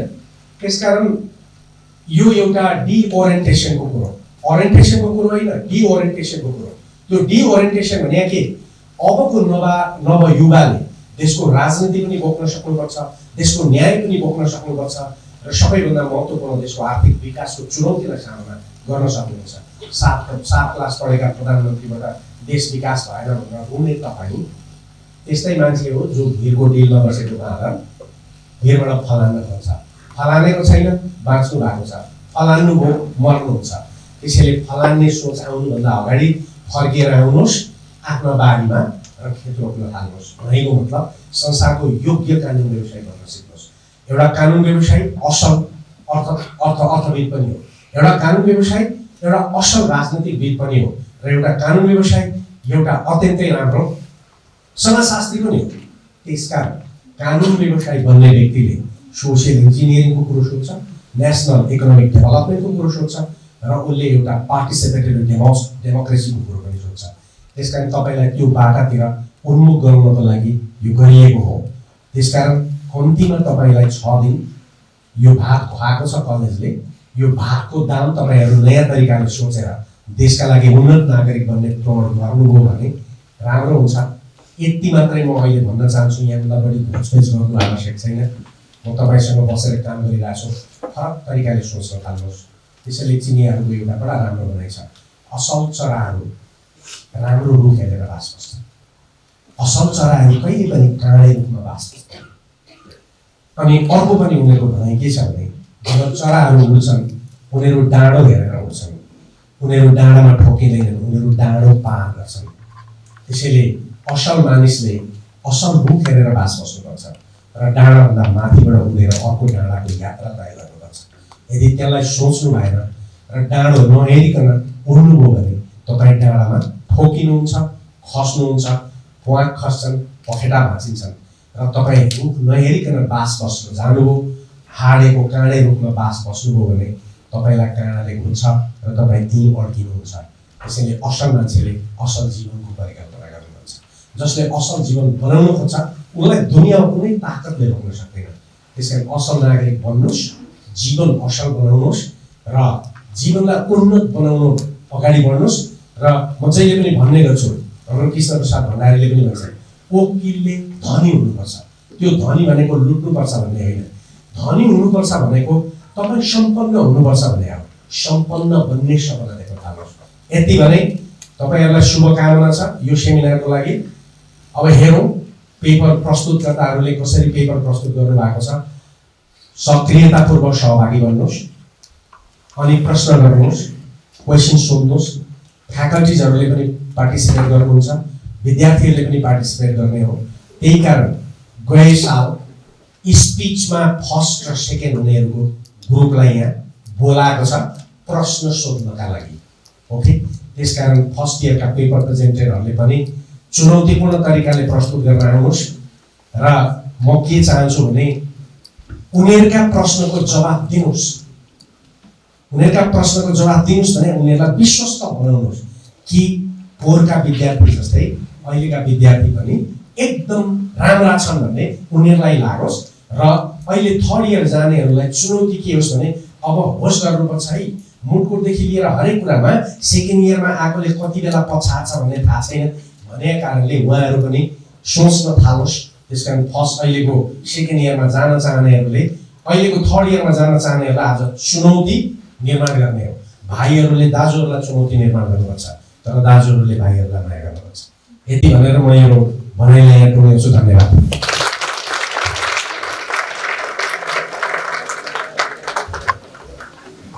धन्यवाद। अब यसपछि हाम्रो यस कार्यक्रमको छलफल तथा गोष्ठीको औचित्यता र थप केही स्वागत मन्तव्य राख्नको लागि हाम्रो यस कलेजका यस प्रथम वर्षका छात्र अर्थात् मित्र शुभ प्रसादजीलाई अनुरोध गर्दछु।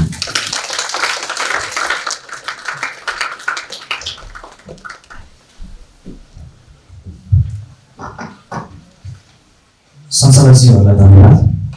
आजको यस गोष्ठी तथा छलफलमा मुख्यतः हामी नेपाल कसरी बनाउने अथवा नेपाल कसरी बन्न सक्छ भन्ने मूल विषयमा आबद्ध भएर अगाडि बढ्नेछौँ। त्यसमा चाहिँ जकडिएर रहेको जुन हामीले सामाजिक न्यायका विषयहरूमा छलफल गरिरहन्छौँ, व्यथिति, विसङ्गति, वैमनस्यता, गरिबी जस्ता अवस्थाहरू जुनले गर्दा चाहिँ अबका दिनमा हिजो पुरा गरिएका, हिजो उठाइएका जुन विकासको अवधारणाहरू थियो, विकासको नाराहरू थियो, विकासको परिकल्पना कता न कतै अपुग अथवा अपुरो भएको हामीले देखेका कारणले गर्दा नै आज हामी देश कसरी बनाउने भन्नका निम्ति र देशमा चाहिँ विकासको पिँढी कसरी पुग्न सक्छौँ भन्ने विषयलाई जोडेर हामी मुख्यतः चारवटा दृष्टिकोणमा रहेर अर्थात् सामाजिक, आर्थिक, राजनैतिक र न्यायिक विषयलाई चाहिँ जोडेर हामी कार्यक्रममा अगाडि बढिरहेका छौँ र त्यसमा चाहिँ B.A.LL.B प्रथम वर्षमा अध्ययनरत हाम्रा साथीहरूले कार्यपत्र प्रस्तुत गर्नुहुनेछ। गोष्ठीको अन्त्यमा चाहिँ हामीले सम्पूर्ण यो कार्यपत्रमा जुन छलफल गर्छौँ खुला रूपमा, त्यस छलफलबाट चाहिँ हामीले सङ्कल्प पत्र तयार गरेर चाहिँ कार्यक्रममा खुला छलफल गरेर सङ्कल्प पत्र तयार गरिसकेपछि देश कसरी बनाउने भन्ने विषयमा प्रतिबद्धता जनाउनेछौँ र हामी लगायत हाम्रा सिनियर र अब आउने अथवा आइसकेका जुनियरहरूलाई चाहिँ यो 5 वर्षको अध्ययनको अवधिमा चाहिँ यसलाई अनुसन्धानको विषय बनाएर अगाडि बढ्नेछौँ भनेर पनि हामी प्रतिबद्धता गर्नेछौँ। त्यसका साथै अब हामी जुन दोस्रो वर्षमा जाने विद्यार्थी साथीहरू छौँ उहाँहरूले चाहिँ यो वाद विवाद जुन कार्यक्रम हुन्छ त्यसमा पनि यसै विषयलाई चाहिँ जोडेर अथवा केन्द्रित गराएर कार्यक्रम गराइदिनु हुनको लागि क्याम्पस प्रशासनलाई पनि हामी आग्रह गर्न चाहन्छौँ र अब उपरान्त चाहिँ यो अध्ययन र अध्यापनको विषयमा गोष्ठी तथा छलफललाई प्रमुख पद्धतिको रूपमा चाहिँ ग्रहण गर्ने रणनीतिक कार्ययोजना बनेको भन्ने कुरा हामीले क्याम्पस प्रशासनबाट सुनिरहेका छौँ र हामीले यस क्याम्पस प्रशासनले भनेको कुरालाई आज हामीले चाहिँ प्र्याक्टिकली वेमा नै देखाइरहेको कारणले गर्दा हामी एकदम उत्साहित पनि भएका छौँ। त्यसका साथै विद्यार्थीहरूले चाहिँ हामीले जुन मेहनत गरिरहेका छौँ त्यसका अतिरिक्त पनि हामी प्राध्यापक गुरुज्यूहरूलाई के पनि आग्रह गर्न चाहन्छौँ भने यस अध्यापनका रूपमा अथवा अध्यापनको सिलसिलामा यस्ता पद्धतिहरूलाई चाहिँ अनिवार्य रूपमा लागू गरिदिनु भएमा चाहिँ हामी त्यसलाई अवसरको रूपमा लिएर पनि अगाडि बढ्नेछौँ। अन्तमा आफ्नो कार्यव्यस्तताका बावजुद पनि यस कार्यक्रममा उपस्थित भइदिनु भएकोमा सम्पूर्णलाई म धन्यवाद ज्ञापन गर्दै यस कार्यक्रमको औचित्य, गौरव र शोभा बढाइदिनु भएकोमा पुनः धन्यवाद ज्ञापन गर्दै सबैलाई म पुनः स्वागत गर्न चाहन्छु।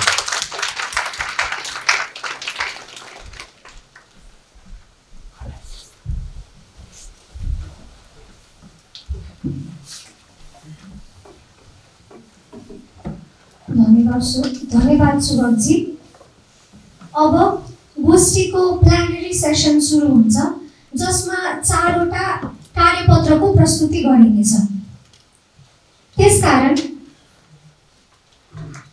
देश कसरी बनाउने भन्ने सन्दर्भमा प्रथम कार्यपत्र आर्थिक दृष्टिकोणबाट प्रस्तुत गर्नको लागि रिया खरेल र कोमल देउपानेलाई हार्दिक अनुरोध गर्छु।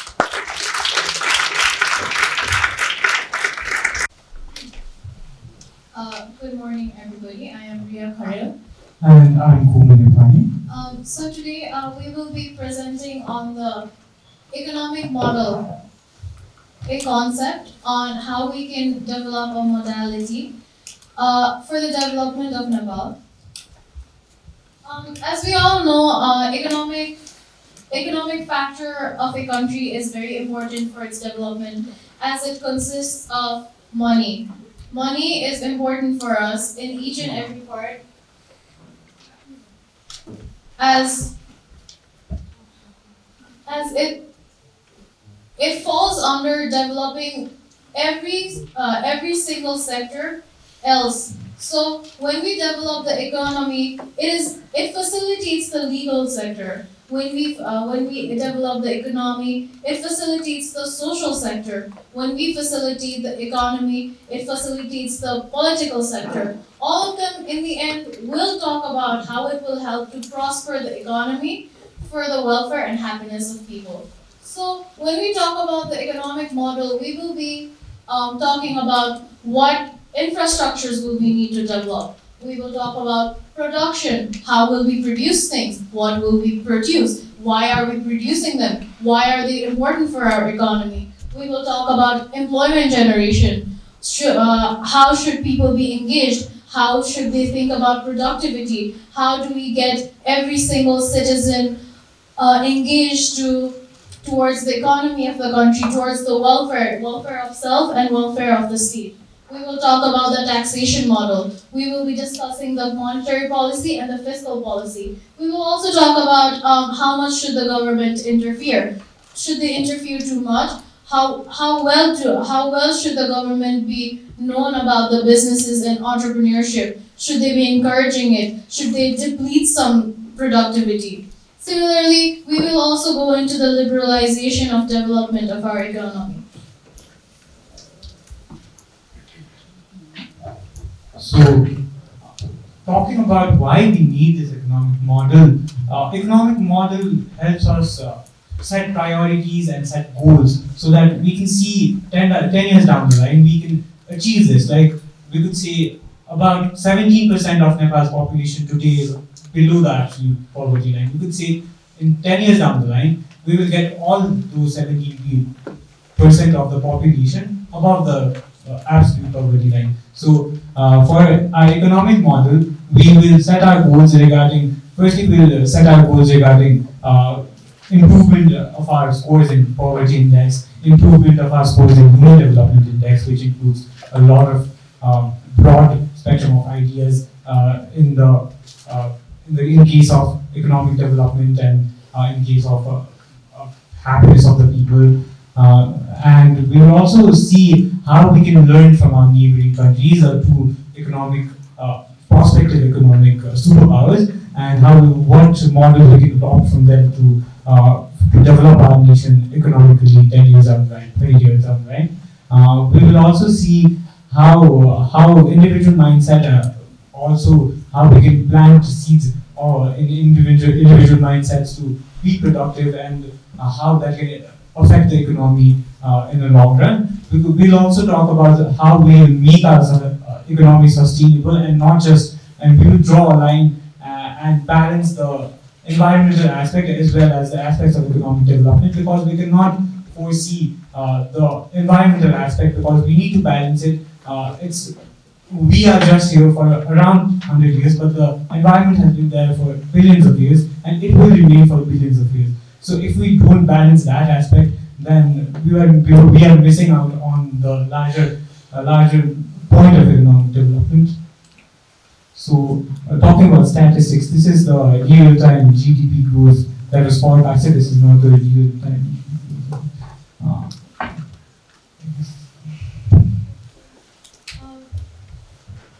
Now we will move on to the model that we have come up with from our group that we discussed yesterday.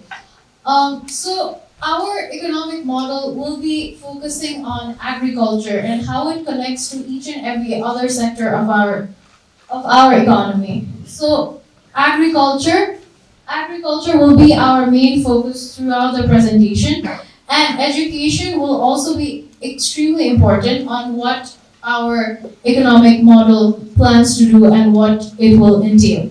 So first, when we were thinking of an economic model, what we thought of was what are some of the main issues in our household? What are some really important things that are constantly making us hard for us to work here? What are the barriers? So what we came up with is that we came up with a small example of how dairy, when a person is selling milk, when a person goes to the market to sell milk, they get paid around rupees 45. The middleman who goes on to sell the milk sells the milk for 65 rupees. However, when we calculated the estimated monthly income of the milk producer does not get enough money to even sustain all the cows that he has been rearing. So, from that, what we came up with is that this system of corporations exploiting the farmers is what discourages the farmers for actually working towards the agricultural sectors. This does not only entail in dairy products, but also in other agricultural products as well. So, for that, the eradication of this exploitation could be made through establishment of cooperatives in each and every local sector of our country. So when we establish a cooperative, all of the farmers will be shareholders, and the government will also take 51% of the shares. The farmers will be taking 51% of the shares, and the government will take 49% of the shares to sustain the farmers through the initial phases of their agriculture. So now that we've set up this platform for the protection of farmers and the protection of animal husbanders and the protection of products that they will be producing, what the cooperative will also do is they will be working with the local government, right? But they will not be completely affiliated to them so that there's no such political interference. When that happens, when the cooperative is being sustained through the when the agriculture is being sustained through the cooperative, the farmers will be less exploited. There will be eradication of the middlemen, and through eradication of the middlemen, what will happen is the local government will deploy researchers, preferably students who will be researching on economics and agriculture. So there's a set on minimum price of the product and maximum price of the product. So when it's sold to the big corporations, for example, TTC, the farmers will get paid the amount that they should have been being paid in the first place, right? So through this, in about 5 years, the local government and the local agricultural sector of that area will be sustained through the cooperative, and the government can lessen their share in the cooperative, and it will be more controlled by the farmers themselves. So that is how now we have deployed three set of manpower. There is unskilled manpower or semi-skilled manpower working directly in agriculture. Then we have semi-skilled workers working towards the administration of the cooperative. Then we have skilled manpowers, which are the researchers and the people working in local government that will be working towards quality control. They'll be working towards minimum and maximum selling price of products. And there will also be people to facilitate the agricultural products so there is more production. So, by doing this, by agricultural strengthening, we plan to decrease our dependency on foreign aid. And while decreasing our dependency on foreign aid, we discussed that doing business in Nepal is really difficult. Be it government procedures or the environment to do business, as we realized in our discussion, is really difficult. And we sorted out the solution that we have to make it easy to do business in Nepal, which could be like we could register the company, we could make a procedure where a company can be registered in about 2 days with ease, and where the people indulged in business don't get much stress while opening business, and also we could encourage them to invest in businesses in Nepal rather than investing outside or investing in unproductive sector. We also talk about how we can utilize the resources, which is, and most of the resource being hydroelectricity. So we know that Nepal has entered into electricity surplus in some time, and that electricity produced from hydropower is the most sustainable that we have right now. And what we could do is we could use that as alternative energy instead of fossil fuels. Like we could use electric vehicles, we could use other than the conventionally fueled industries, we could use industries which are sustainable and which run on hydroelectricity to operate here, so that we can balance out the electricity surplus, and we can create more infrastructure in coming days according to the rise in production, rise in industries, and that would create an economy which is entirely driven by hydroelectricity, which is environmentally sound, and which is also beneficial for us, because that we have that energy in house. But when we buy petrol or we buy LPG, we need to send our money out of our nation, and there's a outflow of foreign currency from our nation. So what we could do here is we could incentivize buying electric vehicles. We could give incentive on electric cars. Electric acceptance. So while for the businesses, for the big businesses, what we saw as an easy plan is what is adopted in China. So this is called a cooperative modality, where the government can invest about 51% of its share in. We can invite a multinational company from America to Nepal, but instead of it investing 100% of its share in the company, the government invests 51% in the company. So the majority share is with the government, and what we do is the capital that we invest, we get return on investment out of that, and that return on investment is what we gain, and we can use that to strengthen our economy further. Another problem that we saw is that raw materials, we have plenty of raw materials, but raw materials are exported from Nepal. Like we can see from Iran, tea is exported to Darjeeling, and the same, the tea, like we can see about tea is exported, let's take for instance a figure of 500 rupees, right? So tea after producing the leaf, it's exported for 500 rupees per kg. So they package it, they produce, they ferment it, they make the final package, then they package it in really nice boxes and stuff, and doing that, they increase the price of that tea, which was 500 rupees for 2,000 rupees per kg. So if we make manufacturing plants like this in Nepal, then we can create employment opportunities in the nation itself, and we can package it, and we can also gain international recognition, because our product is being sold by India and it's gaining international recognition, but we are not being able to do that. And the problem that we see here is that there's a lack of capital, and there's fear in investment inside of Nepal. So we could strengthen cottage industries, medium-level industries, and large industries to operate. We could give incentives to farmers to operate these kind of industries. We could also take cardamom, for example. So another area we talked about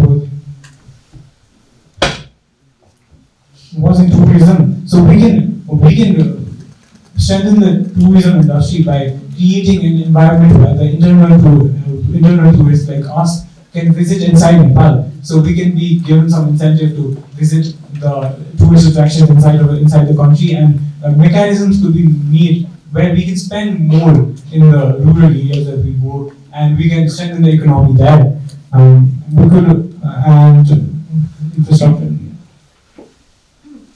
So we've given some on what could be adopted to strengthen our economy. So we have a very concrete idea on how agriculture should be run and how our models should look in other areas as well, so that there's more production here instead of us importing from the outside. So what we've made is like this flowchart where the agriculture, when we strengthen agriculture, we completely we save a lot of money that we would be spending on importing products. So through that, what we do is we have decreased our dependency on foreign aid. When we've decreased our dependency on foreign aid, we have more money to invest in other areas, which will increase production. So we can expand roads, for example. Connectivity of roads is one of the most important things for people's accessibility to health, education, and welfare. And through that, what we've done is that is when production is increased, there's employment generation. There's employment from unskilled manpower to skilled manpower. So then we have this overall idea of that will decrease our dependency and increase production and generate employment. Thank you.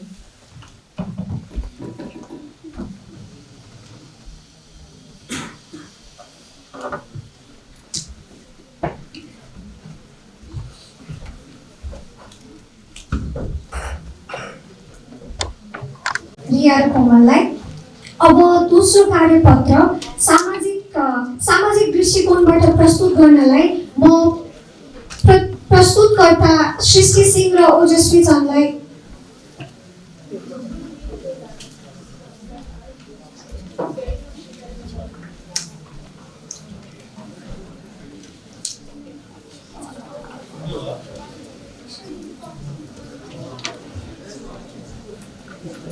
एकैछिन पर्खिदिनु होला, उहाँहरूलाई slide चाहिएको छ।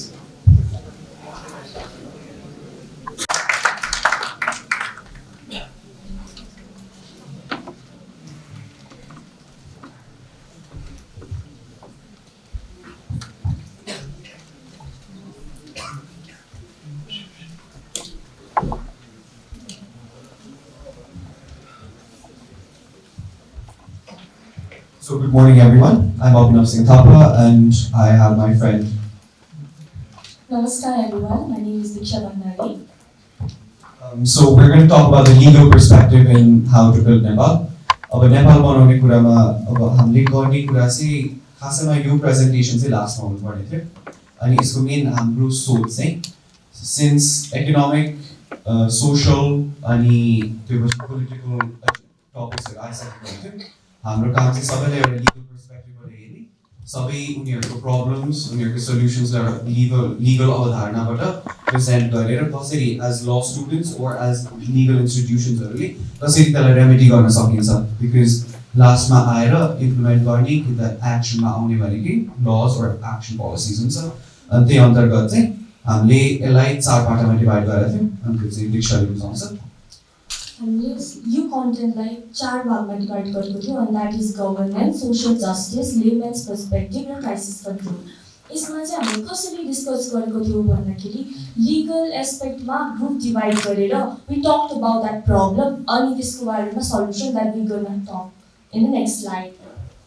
So just like governance was related to politics, based on a layman's perspective was related to the economic interests of the people and how the government is going to ensure that. Social justice was obviously about how law and the legal institutions work for social welfare. And crisis control was a new one that we directed towards how we talked about the threats to our, let's say, legal systems or our governance through external sources. So first I'll be talking about governance itself. So under this framework, we set the stage for the group to discuss along the lines of the problems that they observed in the governance of Nepal. जस्तै कि नेपालमा कानुन छ तर त्यो कानुन जुन system छ जुन सरकारहरु बनाएका छन् तिनीहरु कसरी चलेका छन् कि चलेका छैनन् के प्रब्लम्स छ त्यसलाई कसरी फिक्स गर्न मिल्छ भन्ने थियो अनि त्यसमा हामीले सबैभन्दा ठूलो इस्यु जुन डिस्कस गर्यौं त्यसमा चाहिँ सेपरेसन अफ पावर भन्ने थियो अब जस्तै फेडरलिजममा हाम्रो 3 ब्रान्चेस अफ गभर्नमेन्ट पनि छ र हाम्रो 3 टियर गभर्नमेन्ट पनि छ है जस्तै हाम्रो लेजिस्लेटिभ एक्जिक्युटिभ र जुडिसियरी भयो त्यहीसँग हाम्रो federal state level provincial level र हाम्रो लोकल लेभलको गभर्मेन्ट्स पनि छ त्यो हुँदाखेरि कन्स्टिट्युसनले उनीहरूलाई सर्टन अथोरिटी दिएको छ सर्टन रेस्पोन्सिबिलिटिज पनि दिएको छ एउटा कङ्क्रिट लिस्ट जस्तै छ तर त्यो एम्बिग्युअस भएको भएर जस्तो कि प्रोभिन्सियल गभर्मेन्टको रोल भनेको फेडरलले गर्ने र लोकलले गर्ने बाहेकको सबैको बिचको काम गर्ने खालको छ होइन उनीहरूको क्लियर अथोरिटी डिभिजन भएको छैन प्रोभिन्सियल हेड्सहरू अझ पनि सेन्ट्रल गभर्मेन्टबाटै एलोकेट हुने भए प्रोभिन्सियल गभर्मेन्टको आफ्नै जुन स्टेटबाट बन्नुपर्ने लजहरू तिनीहरू पनि आउनु भएको छैन भन्ने कुरा आयो लोकल सिस्टम्सहरू पनि अब जस्तै हाम्रो लोकल गभर्मेन्टमा पनि हाम्रो न्यायिक एउटा अङ्ग हुन्छ तर त्यसमा पनि हाम्रो धेरैमा वर्षको 5वटा जस्तो आउने तथ्याङ्कहरू हामीले भेटायौँ होइन धेरै भएमा कुनै कुनै गाविसहरूमा 5वटासम्म मुद्दा आउने त्यस्तो हुँदाखेरि त्यसले काम नगरिकन जुन इन्टेन्सनले लिएर आएको थियो कोर्टबाट प्रेसर हटाउने त्यो पनि काम भएन जुन प्रोभिजन्सहरू छ त्यसको काम भएन अनि यसको सोल्युसन्समा चाहिँ we talk about decentralisation of power which was necessary जुन कन्स्टिट्युसनल पोलिसिज जुन कन्स्टिट्युसनल प्रिन्सिपल्सहरू छ त्यसलाई फलो गर्ने अनि एडमिनिस्ट्रेसनलाई जुन त्यो 3-tier गभर्मेन्ट अनुसार छ सेन्ट्रल गभर्मेन्टले जुन लोकल र प्रोभिन्सियल गभर्मेन्ट्सलाई दिनुपर्ने त्यो पनि दिनुपर्ने अनि त्यससँगै हामीले चेक एन्ड ब्यालेन्सको पनि कुरा गऱ्यौँ त्यसमा चाहिँ we talk about accountability and the different branches of government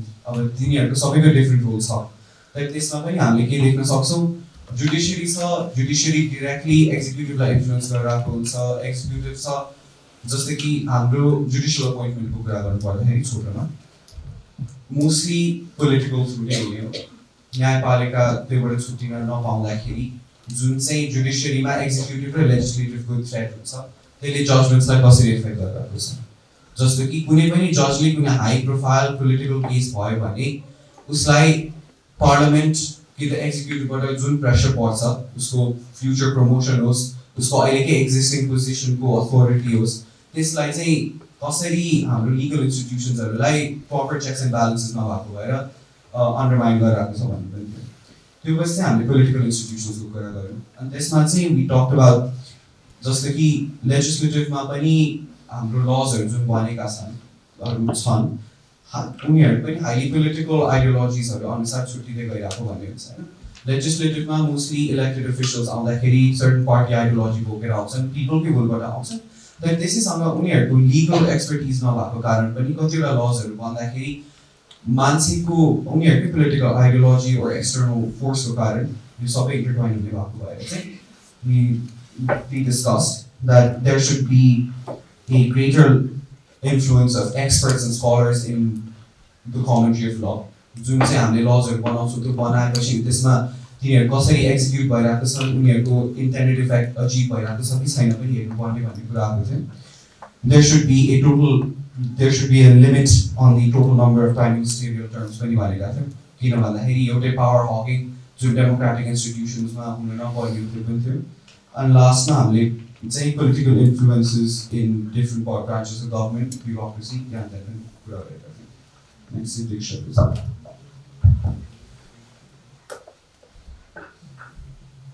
Okay, the next topic is social justice. We all know that society and law are closely interrelated, you know. Law किन formulate हुन्छ भन्दाखेरि सोसाइटीको त्यो framework भित्र रहेर मान्छेहरूलाई justice दिनको लागि चाहिँ हामीले ल बनाइएको हुन्छ तर there are problems in social justice like in the term of social justice in present context and we have divided it in 3 it is inclusivity corruption and reflection on judiciary is a problem of Nepal. So talking about inclusivity, they like people नेपालमा कति धेरै जनजातिहरू हुनुहुन्छ उनीहरूको माइनोरिटीलाई अगाडि बढाउन धेरै कन्स्टिट्युसनमा धेरै लजहरू फर्मुलेट भएको छ तर त्यो इम्प्लिमेन्टेसन चाहिँ भएको छैन for an example quota system हैन कोटा सिस्टम माइनोरिटीलाई एकदमै चाहिन्छ that's a very nice thing तर खोटाङको राई मान्छेलाई कोटा सिस्टम चाहिन्छ कि काठमाडौँमा सबै फेसिलिटी भएको मान्छेलाई कोटा सिस्टम चाहिन्छ? There is a question mark, right? It's a major problem. I'm just giving an example and then I will describe it like solution ma हामीले चाहिँ के को बारेमा डिस्कस गर्ने भनेर भन्छु. And corruption. Talking about corruption from basic level, from micro level to macro level. सबै ठाउँमा corruption एकदमै हाबी छ. That's the reason, for an example, talking about गच्छादको case, अस्ति भर्खरको case हैन. He is a political leader. अनि उहाँ जेलमा हुनुहुन्थ्यो अनि अब हाम्रो prime minister Sher Bahadur Deuba appoint हुने एक दिन बितिसकेपछि चाहिँ उहाँलाई जेलबाट निकाल्यो. व्हाट अबाउट पिपल जो चाहिँ उहाँलाई इकोनोमिकली ब्याकवर्ड अनि उहाँहरूसँग न मनी छ अनि they don't have enough resource या कन्स्टिट्युसनमा लेखेको ल पनि इम्प्लिमेन्ट भएको छैन. उहाँहरू चाहिँ जस्टिस चाहिँ कता माग्न जाने त? This is a major problem, right? And the other thing is judiciary that we not really talked about. So talking about solutions, inclusivity ma'am, there should be reformative laws. For an example, quota system example, you know, so what we can do is need basis not as in like religion, caste or ethnicity related now. We can talk about like what's going on there, like economic background, history, in that basis we can provide quota system. There should be a reformative quota system, right? And also inclusivity, check and balance. So like committee formulate check present situation present situation laws formulate corruption. Like we have different department to look after corruption. Currently, department corrupt. So it should separate from like your political power or political influence, but separate from minor level to bureaucrats to political leaders. The check and balance. This like the committee should be very separate from political influence. Right, and then judiciary. Talking about judiciary, first is constitutional court should be separated from the Supreme Court. Supreme Court fundamentally, independently, after function.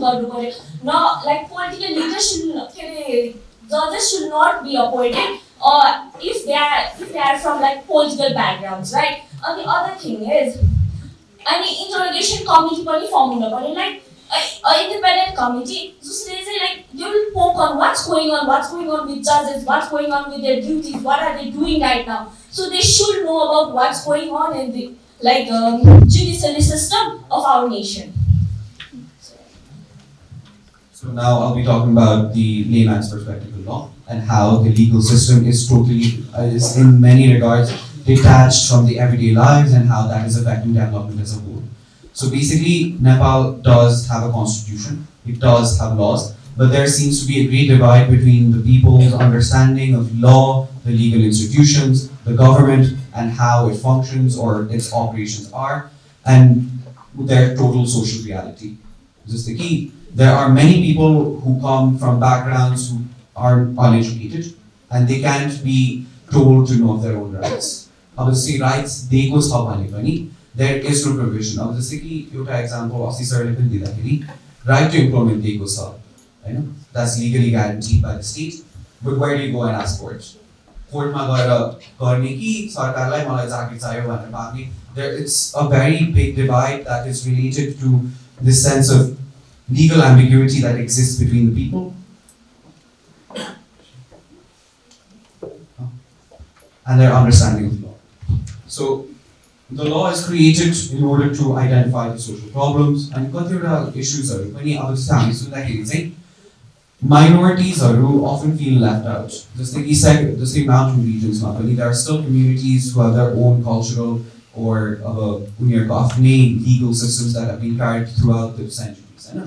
They have their own ways of perceiving crimes, they have their own ways of perceiving different social acts, and yet, constitutionally, often people from those communities feel that this is not their law.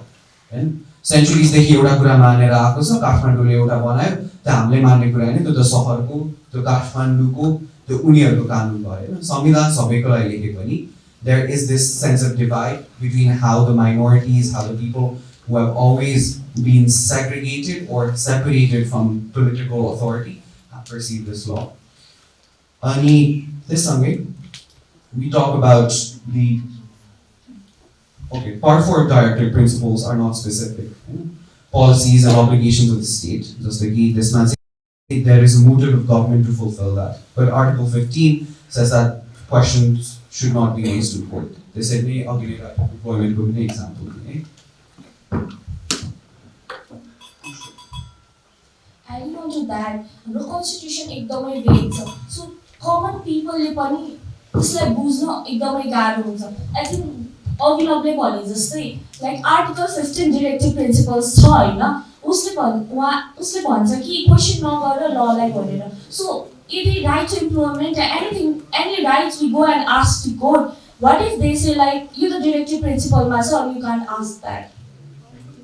There's a major problem, right? On a layman's perspective on this, there's another part where we talk about law and social needs. So see, there are laws that are made with express purposes to solve one issue, but often lead to a creation of an entirely new problem. Just like our example, our group Jigmele example, he talked about just like our northern border, cases around. त्यसलाई solve गर्नको लागि सरकारले helicopter charter गर्न block गरिदिनु भयो. तर त्यताको लोकल्सहरुको problem के भयो, नेशनली तस्करी गर्न नराम्रो कुरा भयो, त्यो रोक्ने पर्ने भयो. त्यसकै अन्तर्गत तर त्यो हेलिकप्टरहरु आउन नदिने, चार्टर गर्न चाइनाको तर्फबाट चार्टर गर्न नपाउँदाखेरि जुन गाउँमा बाटो छैन, उनीहरुले चाहिँ हेलिकप्टर मिलेर चार्टर गर्दै गर्भवती आइमाइहरुलाई हस्पिटल लाने गर्दै रहेछन्. अब त्यो हुँदाखेरि गर्भवती आइमाइलाई चाहिँ के गर्ने? अब उनीहरुले नेपाल अब काठमाडौँसँग कुरा गर्दाखेरि यताको सरकारले पनि केही पनि गर्दैन. उनीहरुको आँखामा तस्करी नै सबैलाई ठुलो इस्यु भयो हैन. अनि त्यही लाइनमा चाहिँ उनीहरुको जुन सोशल इस्यु जुन नयाँ क्रिएट हुँदैछ, त्यो त झन् it's more severe to them then trafficking itself in that region. अनि त्यो हुँदाखेरि ल कुन पर्पसले बन्यो त्यसलाई पनि हेर्नुपर्ने. अनि कसरी एउटा कुरालाई सल्भ गर्नको लागि बनेको लले अर्कोलाई अभियसली इफेक्ट गर्न सक्छ. त्यो हुँदाखेरि त्यसको लागि पनि सर्टन एजेन्सीजहरु छन्. अनि तिनीहरुको रिपोर्ट्सहरुलाई पनि हाम्रो लिगल इन्स्टिट्युसन्सहरुले राम्ररी हेर्नु पर्यो.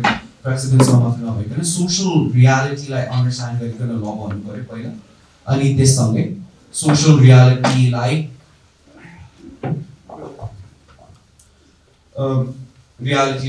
अनि यदि त्यो मिट हुँदैन अरु कुनै बन्छ भने त्यो गभर्नमेन्टले स्टेप इन गर्नु पर्यो. अनि तब मात्र हाम्रो विकासको पूर्वाधार बन्छ हैन कानुनको तर्फबाट. किन भन्दाखेरि सोसाइटीलाई नै अफेक्ट गर्ने त्यो लजहरुको एउटा सर्टेन रेमेडी त हुनु पर्यो.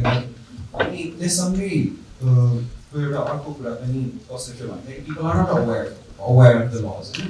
कतिवटा लजहरु नेपालमा लजहरु छन्, कन्स्टिट्युसन्समा तोकिएको छन्, कतिवटा इम्प्लिमेन्ट भएको छैन. तर त्यो क्वेसन्सहरु कहिले पनि रेज हुँदैन. इस्युजहरु पनि यस्तो भेग और हुन्छ नि यस्तो माइन्युट कुरालाई पनि रेफर गरेको हुन्छ, बनाएको हुन्छ.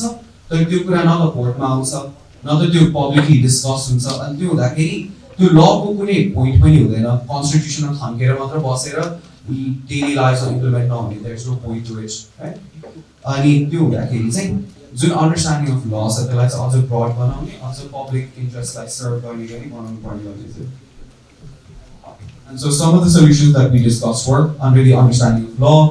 अब अघि नै भनेकै कुरामा legal awareness should be mandated हैन, गर्नु पर्यो. अब गाउँको मान्छेहरुलाई अब यस्तो छ, अब मान्छे मार्नु is a common thing to the morality, to the basic human instinct मा पनि आइपुग्छ. But there are certain specific laws that the cultural people, that the people from native tribes or sits on our mind, हैन. अब red pandasहरु कतिवटा कम्युनिटिजहरुले अब endangered हो, मार्ने legal हो, तर आफ्नै बारीमा आछ, आफ्नै देखे जस्तो गरेर मारिदिन्छ. उनीहरुलाई थाहा हुँदैन. अनि त्यो हुँदाखेरि के गर्ने हैन. त्यससँगै constitutional ambiguity should be discussed further in courts or in legal institutions through various discussions to ensure that people are more aware of the legal statutes and articles. Similarly, the gap between the minority groups and the laws of the state needs to be mitigated. उनीहरुको पनि कन्सर्न्सहरु, उनीहरुको जुन public इन्ट्रेस्टहरु छ त्यसलाई पनि meet गर्न सक्नु पर्यो. There should be laws that can be understood from the ground and grassroots level. जस्तै कि हाम्रो legal terminologies जुन लेक्सिकन छ त्यसलाई इराडिकेट गरिकन पनि कानुनलाई बुझाउन सकिन्छ भन्ने एउटा जुन चाहिँ छैन त्यो चाहिँ गर्न त्यो जुन चाहिँ हाम्रो जुन कानुनी भाषा जुन चाहिँ त्यो ठुल्ठुलो शब्द हुन्छ नि नियमावलीहरूमा पढ्ने त्यो ठुल्ठुलोहरूलाई पनि बेसिक टर्म्समा हामीहरूले बुझाउन सक्नु पर्यो, बुझ्न सक्नु पर्यो, अनि त्यसलाई पनि वाइड गर्न सक्नु पर्यो।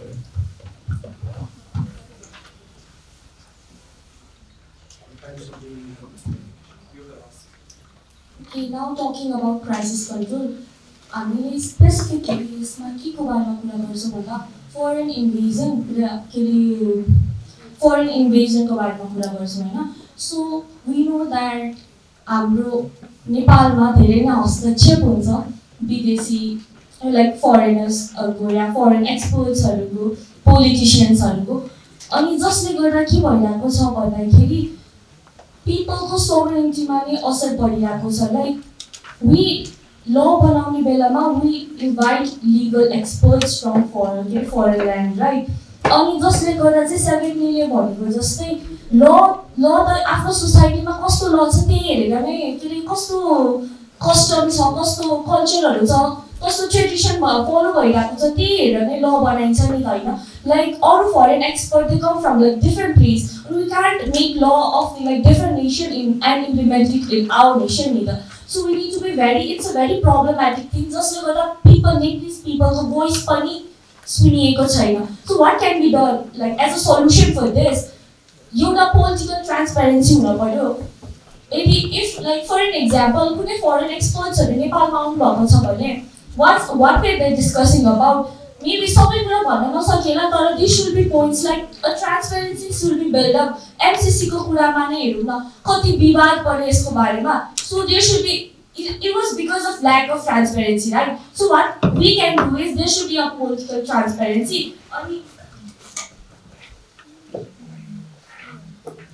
Only there should be laws that reflects the needs of the Nepalese people. That much. Thank you.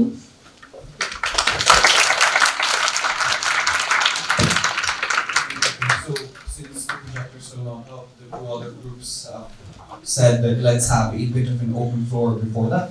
So if there are any questions, comments, or discussions that you wish to have. It's for 10 minutes, okay?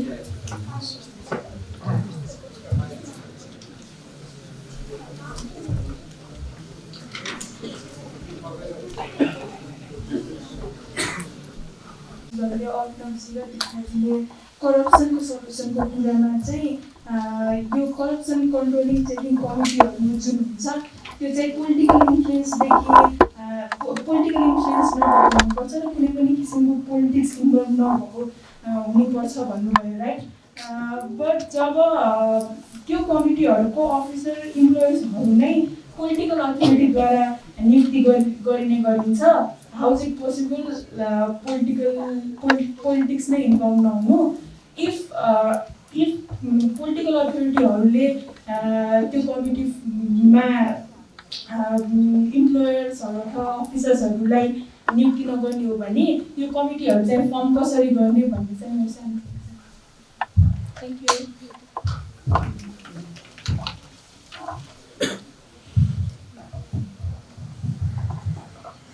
नमस्ते सबैलाई, मेरो नाम मनिष रजक। मेरा 4-5 प्रश्नहरू छन्, सोध्दा गरे 2 मिनटभन्दा बढी जान सक्छ होला, त्यसको लागि सल्युसन मागिहालेँ। प्रथम प्रश्न, तपाईँले न्यायिक दृष्टिकोणबाट देश कसरी बनाउने भन्ने कुरा गरिरहेका सामाजिक, राजनीतिक र आर्थिक समस्यामा मात्र केन्द्रित हुनुभयो, तर हामीले हेर्ने भनेको त समस्या त हिजोको समस्या, आजको समस्या र भोलिको समस्या फरक हुन जान्छ। त्यसर्थ हामीले देशलाई कसरी न्यायिक रूपमा अगाडि बढाउनतर्फ हिँड्नुपर्छ भन्ने कुरा सोच्नु आवश्यक छ। त्यो एउटा। अर्को प्रश्न, हजुरहरूले यो मोडल प्रस्तुत गरिरहँदाखेरि डिसेन्ट्रलाइजेसनको कुरा गर्नुभयो, यो त हामीले 2072 सालमै संविधानमा उल्लेख गरेका थियौँ, तर किन हामी चुक्यौँ भन्ने कुरामा हामीले सोच्नेतर्फ लाग्नु पर्दछ, न कि हामीले त्यसलाई अझै लेखेर मात्र भएन, के कारणले गर्दाखेरि हामी चुक्यौँ त भन्ने कुरातर्फ छलफल गर्नु होला। अर्को प्रश्न, राजनीतिक रूपमा गर्नुभयो, त्यसमा हामी जस्ता विद्यार्थीहरू कुनै पार्टीमा नलागिकन र कुनै झन्डा नपटिकन देशको लागि अगाडि कसरी बढ्न सकिन्छ र हामीले कस्ता कार्य गर्न सकिन्छ भन्नेतर्फ हामी के गर्नुपर्छ भन्ने कुरामा ध्यान दिनु आवश्यक छ भनेर छलफल गर्नु होला। अर्को प्रश्न, साथीले सपोर्ट गर्ने लागि के भन्नुभयो कोटा सिस्टमको कुरा गर्नुभयो त्यो तर्फ हामी लाग्यो भने एउटा आफै विद्रोह र विवाद जन्मिन्छ त्यसर्थ हामी उतातिर नलागौँ हामी न्याय क्षेत्र र न्याय दृष्टिकोणमा कसरी देश बनाउनतर्फ लाग्ने भन्ने एउटा मैले निवेदन गर्न चाहे। अर्को प्रश्न न्याय दृष्टिकोणबाट न्याय के हो र न्याय कसरी पाउन सकिन्छ भन्नेतर्फ लाग्नु होला त्यसमा चुक्नु भयो। अर्को प्रश्न संविधानमा भएका जुन डाइरेक्टिभ प्रिन्सिपलको कुरा गर्नुभयो त्यो सिद्धान्त हो त्यसको बमोजिम अन्य कानुनहरू आश्रित भएको छ त्यसर्थ त्यसमा भएका समस्याहरूलाई क्वेसन कोर्टमा रिस गर्न पाइँदैन भन्ने कुरालाई चाहिँ पाइँदैन भन्ने होइन तर त्यस सिद्धान्तलाई चाहिँ मेट्न पाइँदैन भन्ने कुरा चाहिँ हामीले संविधानको मर्ममा चाहिँ बुझ्नुपर्ने हुन्छ। त्यसर्थ यति भन्ने मैले यही प्रश्न गर्न चाहे। धन्यवाद।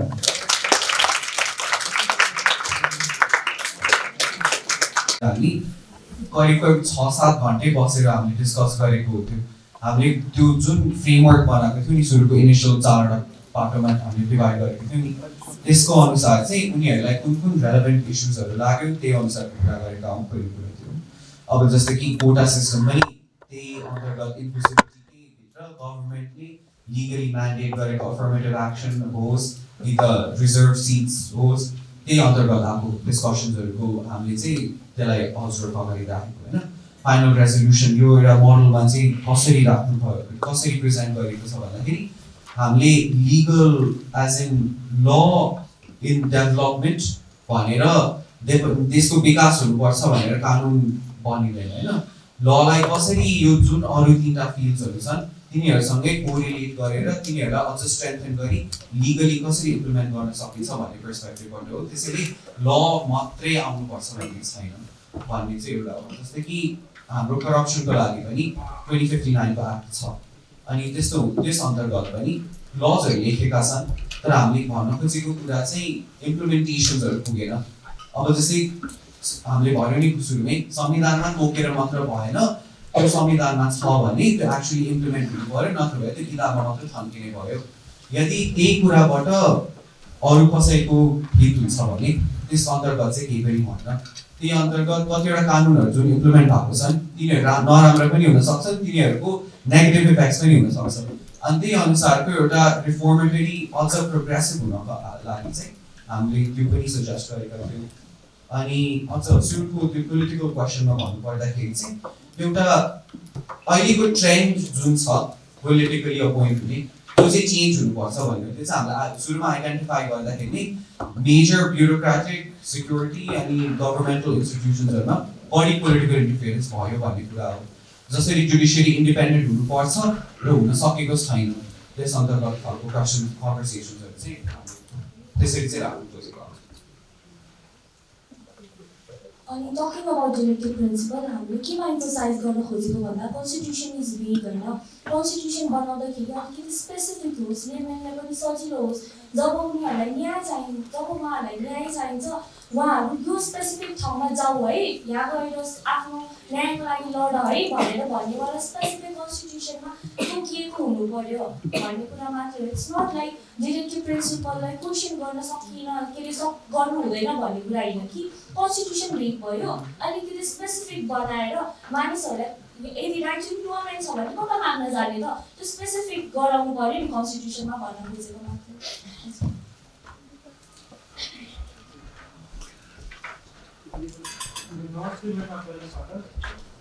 तपाईँहरूले डाइरेक्टिभ प्रिन्सिपल्स यो राइट टु इम्प्लिमेन्ट कुरा गर्दाखेरि एउटा कुरो के हुन्छ भन्दाखेरि प्रोग्रेसिभ रियलाइजेसन भन्ने एउटा टर्म छ जुन के हो भन्दाखेरि जब देश सक्षम हुन जान्छ जब देशले क्षमता हुन्छ अनि मात्र तिनीहरू मानौँ 10 लाख मान्छे नेपालमा बेरोजगार छन् भोलि 10 लाख मुद्दा लिएर गए भने के गर्ने त्यो सम्भव छ त छैन नि। अर्को कुरो के भन्दाखेरि पोलिटिकल कुरो गर्नु पर्दाखेरि म पनि एउटा न्यायाधीश बन्ने लक्ष्य बोकेर काठमाडौँ स्कुल अफ लमा आएको मान्छे यदि भनिनुहोस् कुनै पार्टीको झोला नरोकी र झन्डा नरोकी सर्वोच्चको न्यायाधीशमा कसरी हुनु।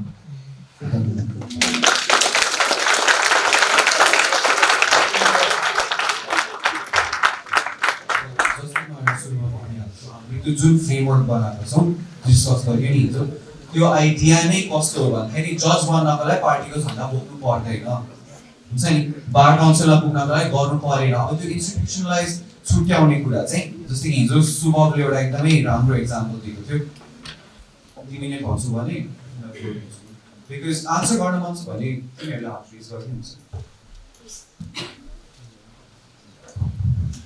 सो डाइरेक्टिभ प्रिन्सिपलको कुरा गरिरहँदा हामीले डाइरेक्टिभ प्रिन्सिपललाई तिमीले भनेको जसरी नै होइन प्रोग्रेसिभ प्रिन्सिपालिटीको एक्टबाट अथवा त्यो लेन्सबाट हेर्ने हो भने कस्तो हुन्छ भने जस्तै इन्डिया पनि एउटा केस के भइदियो भन्दा राइट टु इम्प्लोइमेन्टलाई उनीहरूले डाइरेक्ट प्रिन्सिपलभित्र राखेको थियो होइन.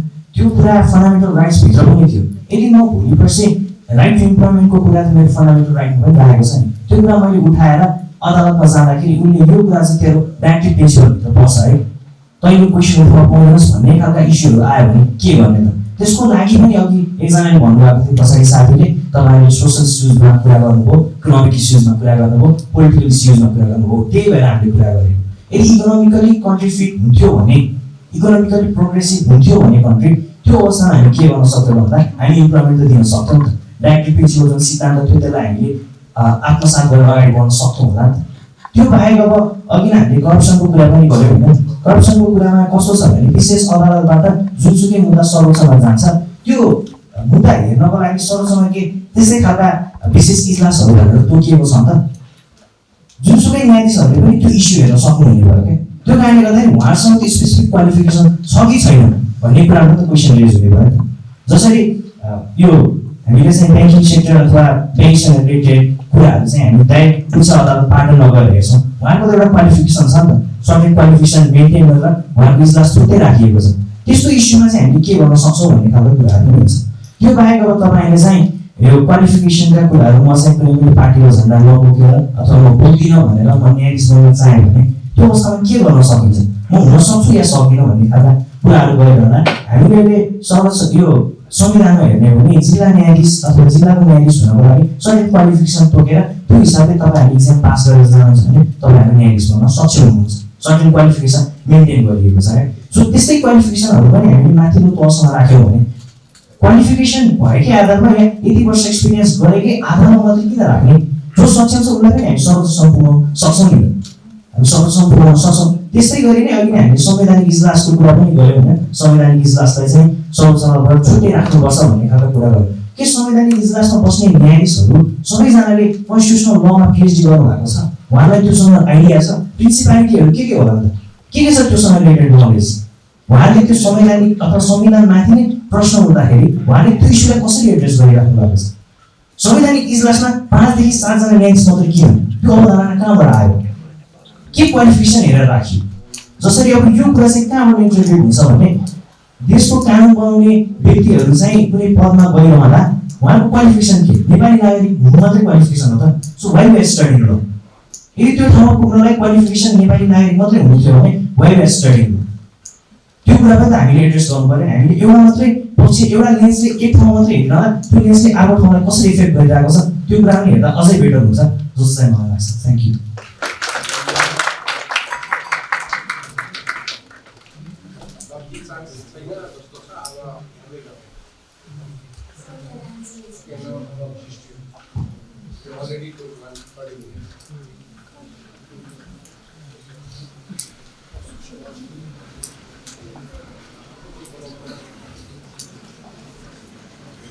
अब फेरि पनि सामाजिक दृष्टिकोणबाट आफ्नो कार्यपत्र प्रस्तुत गर्नको लागि सृष्टि र ओजस्वीलाई म आमन्त्रण गर्छु.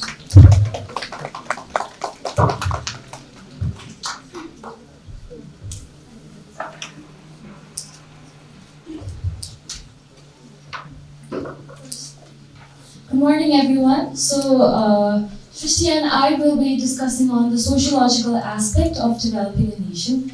So we didn't really have any text to show you, but we had made a very picturesque presentation and we were very careful of selecting the pictures. We really wanted to see it, but it's fine. So I will be discussing on what was the content of our presentation. Then I will be going into it, right? So first of all, हामीले चाहिँ हैन सामाजिक दृष्टिकोणभित्र के हेर्न खोजेको थियौँ भनेपछि हाम्रो देशको पारिवारिक स्थिति कस्तो छ हैन, त्यसको लागि चाहिँ we mainly focused on the remittance economy and how it changed the family unit within Nepal भनेर हैन. अनि सेकेन्ड थिङ चाहिँ त्यो बुझ्नु अगाडि चाहिँ हामीले चाहिँ जसरी सरले भन्नुहुन्छ नि हैन कताको कुरा कहाँ आएर कता इफेक्ट हुन्छ भनेर होइन त्यो अन्डरस्ट्यान्ड गर्न चाहिँ Maoist revolution or Maoist war or however you would like to understand it होइन त्यो हुन चाहिँ के इन्सिडेन्ट्सहरू भयो भनेर एउटा सानो हिस्टोरिक ब्रिफ दिनेछौँ अनि त्यसपछि we will be talking about individualism versus collectivism को सिचुएसन कसरी आयो नेपालमा or worldwide पनि कसरी आयो अनि यसलाई नेपाललाई चाहिँ कसरी इफेक्ट गर्यो भनेर होइन Then the third thing we'll be talking about is a theory of natural resource curse अनि त्यसै अन्तर्गत हामीले एउटा pseudo developmentको कन्सेप्ट पनि डिस्कस गर्नेछौँ होइन Then going further from that हामी चाहिँ एउटा कल्चर र कस्टमलाई स्टेटले कस्तो पावर प्लेको हिसाबले हेर्दछ र यसले नेपालभरको कुन कम्युनिटिजलाई कसरी इफेक्ट गर्न जान्छ भनेर we will be discussing about that अनि लास्टमा चाहिँ हामीले जातीयताको हिस्ट्री जुन हामीले धेरै पढिसकेको छौँ त्यसलाई एउटा ब्रिफ हिस्ट्री रिभाइज गर्छौँ Then we'll be talking about त्यो भित्र चाहिँ कुन कुरामा चाहिँ अहिले मेजर कन्फ्लिक्ट्सहरू आइरहेको छ कुन साइडको पर्सपेक्टिभ कस्तो छ कता कस्तो छ we won't be giving any value judgment to that we will just be presenting it to you so that in the discussion we can discuss it amongst ourselves right अनि अन्त्यमा चाहिँ गएर Shrishti will be focusing mainly on solutions to these problems we won't be dealing about it in a very pragmatic approach like specifically गएर यो प्रब्लमको solution चाहिँ यो हो भनेर we won't be talking about that we will be talking about changing discourse regarding त्यो problem अनि त्यो प्रब्लमलाई चाहिँ प्रिन्सिपली कसरी चेन्ज गर्न सकिन्छ वा कसरी हेर्न सकिन्छ भनेर we will be going that अनि what are the possible issues topics of discussion that we can have भनेर लास्टमा एउटा short छ है So going directly into remittance economy चाहिँ what we believe is primarily Maoist revolution or Nepali civil war बाट initiate भयो होइन त्यो हुनको लागि चाहिँ सिचुएसन कहाँबाट सुरु भएपछि after 1945 world war ended होइन and the world seemingly took over a completely different turn but 1949 मा Mao Zedong when he took over China it created an impact in Nepal so 1950 मा आएर चाहिँ Nepali Communist Party got divided into two factions एउटा चाहिँ pro Russia faction थियो एउटा चाहिँ pro China faction थियो हैन यही एउटा factionबाट चाहिँ there is this key individual who played a very big role तर हाम्रो जेनेरेसनमा चाहिँ उहाँको बारेमा or उहाँको रोलको बारेमा धेरै डिस्कसन हुँदैन उहाँ चाहिँ हुनुहुन्छ मोहन विक्रम सिंह भनेर हैन So primarily चाहिँ हामीले चाहिँ अहिलेसम्म जुन पोलिटिक्समा were still key figures हैन we discuss about them तर नेपालको कुन भागमा आएर के भएर यो सिचुएसन आउनु भयो चाहिँ we don't discuss about it so we will be talking about this So Mohan Vikram Singh is a Marxist he's a left aligning person and उहाँको काम चाहिँ primarily middle western नेपालमा गएर हैन primarily रुकुम तथा रोल्पाको डिस्ट्रिक्टमा गएर उहाँले चाहिँ एकदम राम्रो काम गर्नु भएको थियो हैन त्यहाँ चाहिँ एन्टी रोयलिस्ट तथा लेफ्ट को आइडियोलोजीलाई फैलाउने के हैन अनि यसको इम्प्याक्ट चाहिँ किन यस्तो बलियो हुँदै गयो भनेपछि एउटा नार्कोटिक्सको कुरा आउँछ हैन जुन अफगानिस्तानमा पनि अहिले देखिन्छ हैन ओपियम प्रोडक्सन एकदमै हाई लेभलमा छ अफगानिस्तानमा हैन यसलाई युएस मिलिट्रीले सपोर्ट गर्दैन थियो तर Taliban is tolerant to it हैन and it is also a major livelihood of that people जसले गर्दाखेरि चाहिँ तालिबानले एउटा सपोर्ट पनि पाए के मान्छेहरुबाट हैन त्यसै गरी यो जिल्लामा चाहिँ हशिश प्रोडक्सन चाहिँ एकदमै हाई थियो which supported the livelihood of people the 1970s मा चाहिँ गएर सरकारले यसमा ब्यान लगाइदियो हैन अनि त्यसको कारणले मान्छेहरुको livelihood impact भयो अनि people had a very anti royalist sentiment that grew within that area हैन अनि यसै अन्तर्गत चाहिँ मोहन विक्रम सिंहले त्यहाँ एकदमै लामो काम गरे मार्क्सिस्ट आइडियोलोजीमा मार्क्सिस्ट आइडियोलोजीलाई त्यहाँ स्प्रेड गराउनको लागि हैन अनि त्यसपश्चात चाहिँ के भयो भनेपछि 1980 मा हैन 1980s को जब रेफरेन्डम भएको थियो नि राजा वीरेन्द्रद्वारा नेपालमा रिफर्म मोनार्की ल्याउने वा डेमोक्रेटिक सिस्टम ल्याएर रिपब्लिक गराउने त्यसमा चाहिँ यो जिल्ला भित्र चाहिँ सबैभन्दा बढी monarchy विरुद्ध voting आएको थियो के हैन so we can see how powerful the left aligned thought had already become within these regions के हैन त्यसपछि चाहिँ के भयो भनेपछि 1994मा जब इलेक्सन हुन लागेको थियो होइन, त्यतिखेर चाहिँ अहिले हामीले चिन्दै आएको बाबुराम भट्टराई तथा निर्मल लामाको चाहिँ एउटा सङ्गठन थियो होइन। तर निर्मल लामाको अलि लेस ऱ्याडिकल फ्याक्सनलाई चाहिँ इलेक्सन कमिसनले रेकगनाइज गर्यो फर द इलेक्सन होइन, तर बाबुराम भट्टराईको चाहिँ भएन होइन।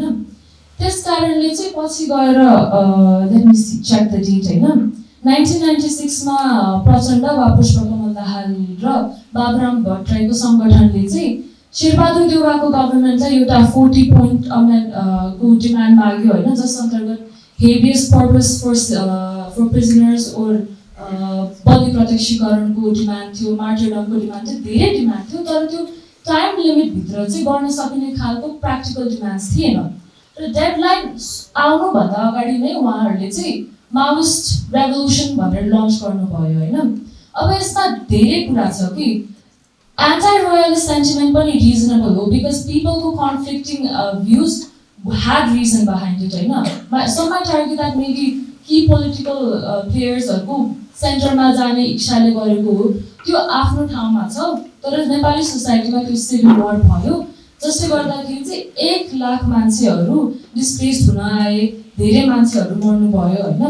अनि यो chaotic सिचुएसनले गर्दाखेरि चाहिँ only urban areas were the regions that were able to sustain through it होइन। त्यसले गर्दाखेरि चाहिँ नेपालको पपुलेसन एकदम डिस्प्रोपोर्सनेटली डिभाइड भएको कारणले यो रेमिटेन्स इकोनोमी बढ्दै गयो होइन। देशबाट पलायन हुने वा अर्को ठाउँमा जब सिक गर्न जाने त्यो बढ्दै गएपछि चाहिँ रेमिटेन्स इकोनोमी अहिलेको स्थितिमा आयो होइन। सो अहिले फिलहाल चाहिँ हाम्रो $9 बिलियन रेमिटेन्सबाट नेपाल भित्रिन्छ होइन। अनि हाम्रो देशको बजेट छ $16 billion for this year, that is 1.647 trillion Nepalese rupees होइन। So more than half of our budget को amount remittanceबाट भित्रिन्छ होइन। This is a very big amount। अनि 3 million Nepalis are situated elsewhere for education, for work, नेपालभन्दा बाहिर छन् होइन। यसले नेपाली फ्यामिलीमा चाहिँ कस्तो इम्प्याक्ट गरेको छ, we will be talking about that होइन। Because economic aspect त्यो छँदैछ, त्यो sociology-भित्र we will not be focusing more on that होइन। So also talking about like how यो remittance economy चाहिँ यो पछिल्लो वर्षको COVID-19 पेन्डेमिकले के देखिन्छ भने यो सस्टेनेबल छँदै छैन। किन भनेपछि संसारमा पहिलो सप्लाई चेन ब्लकेज हुने बित्तिकै COVID-19 पेन्डेमिकले माइग्रेन्ट वर्कर्स फर्किनु पर्यो, अलपत्र भयो बोर्डरमा। त्यहाँ साउदीमा रहेका, कतारमा रहेका नेपालीहरू अलपत्र परे, त्यहाँबाट कसरी फर्किने, के कमाइ हुने, त्यो अत्तो पत्तो भएन होइन। त्यसकारणले यो रेमिटेन्स इकोनोमीलाई हामीले धेरै छ भन्दैमा सस्टेनेबल भन्न त सकिँदैन कि, because 3 million people is 10% of Nepali working population, which is a very very big amount and we cannot be negligent towards that. So family को बारेमा कुरा गर्दै चाहिँ again this goes back to capitalism र capitalismले इनिसिएट गरेको यो कलेक्टिभिजम versus individualismको idea होइन। हामीलाई थाहा नै छ कि नेपाल तथा साउथ एसियाको कल्चर चाहिँ कस्तो छ भनेपछि इट्स प्राइमरीली बेस्ड अन कलेक्टिभिजम होइन। हामी इन्डिभिजुअल भन्दा अगाडि एउटा कलेक्टिभ ग्रुपलाई हेर्ने हाम्रो चलन छ होइन। तर अहिले वेस्टबाट आएको भनौँ या रेमिटेन्स इकोनोमीले आएको भनौँ या वेस्टको पनि एउटा म्याक्स वेबरको अनुसार चाहिँ एउटा प्रोटेस्टेन्ट कल्चरले गर्दाखेरि आएको यो इन्डिभिजुअलिजम भनौँ होइन। यसले चाहिँ हाम्रो समाजले नराम्रो रूपमा अफेक्ट गर्नुको कारण चाहिँ के हो भनेपछि यो अर्बन एरियाजदेखि रुरल एरियामा चाहिँ डिफ्रेन्ट रूपले इम्प्लिमेन्टेड भएको छ होइन। अहिले हामी गएर कुनै पनि रुरल एरियामा पश्चिमदेखि पूर्वसम्म जान्छौँ भनेपछि गाउँमा प्रायः केटा मान्छेहरू हुँदैनन्, घरमा कि त स्वास्नी मान्छे मात्र हुन्छन्, बच्चा हुन्छन् र बुढो आमा बुवा मात्र हुन्छन् होइन। यसले हाम्रो समाजलाई everybody is left to fend for themselves. The collectivist structure is falling apart होइन। अनि अहिले चाहिँ we are lucky currently because we still have time to prepare for it, because like हाम्रो देशको चाहिँ अहिलेसम्म the population over 60 is still 8.1% होइन। But this also shows a crisis that is upcoming, okay? Because a larger number of our population is growing older. So in the next years, we have to prepare for your old generation like कसरी treat गर्ने, single parent household like कसरी अध्ययन गर्ने भनेर हैन. Shrishti, do you want to continue from me? Yeah, so we are going to talk about pseudo-development and natural resource curse theory. So natural resource curse theory भनेको चाहिँ के हो भन्दाखेरि एउटा कन्ट्रीमा चाहिँ एउटा मेजर नेचुरल रिसोर्स छ र त्यो मेजर नेचुरल रिसोर्सको लागि चाहिँ सरकारले भएभर जतिको सबै रिसोर्सेस अरू हुन्छ नि लगानीदेखि लिएर टेक्नोलोजीदेखि लिएर भएभर जतिको एफर्ट्स चाहिँ सबै त्यही नेचुरल रिसोर्सको एक्सप्लोइटेसनमा लगाउने र त्यो लगाए बापत चाहिँ अब प्रब्लम के भयो भन्दा अरू जुन रिसोर्सेसहरू they were also available in the nation नि त उनीहरूमा चाहिँ काम भएन कि उनीहरूमा काम नभएको हुनाले न यो नेचुरल रिसोर्सले राम्ररी बेनिफिट पाउन खोज्यो किनकि कुनै पनि एउटा नेचुरल रिसोर्स एक्सप्लोइट गरिराख्यो भने अनि प्लस सिंगुलरली मात्र काम गरिराख्यो भने it is never going to gain any profit के अनि जसले गर्दा अरू रिसोर्सेसहरू पनि काम भएन लाइक डेभलप भएन र मेजर रिसोर्स पनि धेरै प्रफिट ल्याएन हाम्रो नेपालको इक्जाम्पलमा देखाउने हो भने चाहिँ we can take tourism as a major thing के tourism भन्यो but we have not focused कि we are not investing in our productivity भनेर because of that tourism ले okay मान्छे आयो अलिकति इन्भेस्ट गर्यो that's all okay that's good but the thing is imports पनि बढायो कि किनकि गाउँमा एग्रिकल्चरल प्रोडक्सन हुँदैन भने मान्छेलाई खुवाउन त बाहिरबाट ल्याउनु पर्छ नि त अनि मान्छेलाई अरू सामान जस्तो from I think yesterday sir gave the examples of how beds and like other materials were also which are used to cater those tourists are also imported from outside. So in a way it forms a vicious cycle where एउटा exploitation एउटा मात्र रिसोर्सलाई focus गरेर exploitation गर्दाखेरि अरू रिसोर्सेसहरू develop पनि हुने भएन र नेसन चाहिँ ओभरअली त्यही एउटा धरातलमा बसिरहने भयो सो एउटा अनि अर्को चाहिँ स्युडो डेभलपमेन्टको कुरा हाम्रो नेपालीहरूमा चाहिँ के प्रब्लम छ भन्दाखेरि डेभलपमेन्ट भन्ने बित्तिकै हामी बाटो देख्छौँ कि पहिला बाटो भन्यो अनि ठुलो बिल्डिङ हुन्छ नि त्यस्तो देख्छौँ कि so our development we should actually be more statistical and economical is totally dependent like totally our visionaries towards infrastructures okay so manche are not getting happier although bato sato bhaira cha sustainability ko kura chaina jha pae त्यही बाटो बनाइदिएको छ जसले गर्दा बाढी पहिरो आइरहेको छ so in a way बाटो घाटो बनाउने for the sake of development is causing all factors of the society to degrade so in a way यो pseudo development को कुरालाई that's how we are going to introduce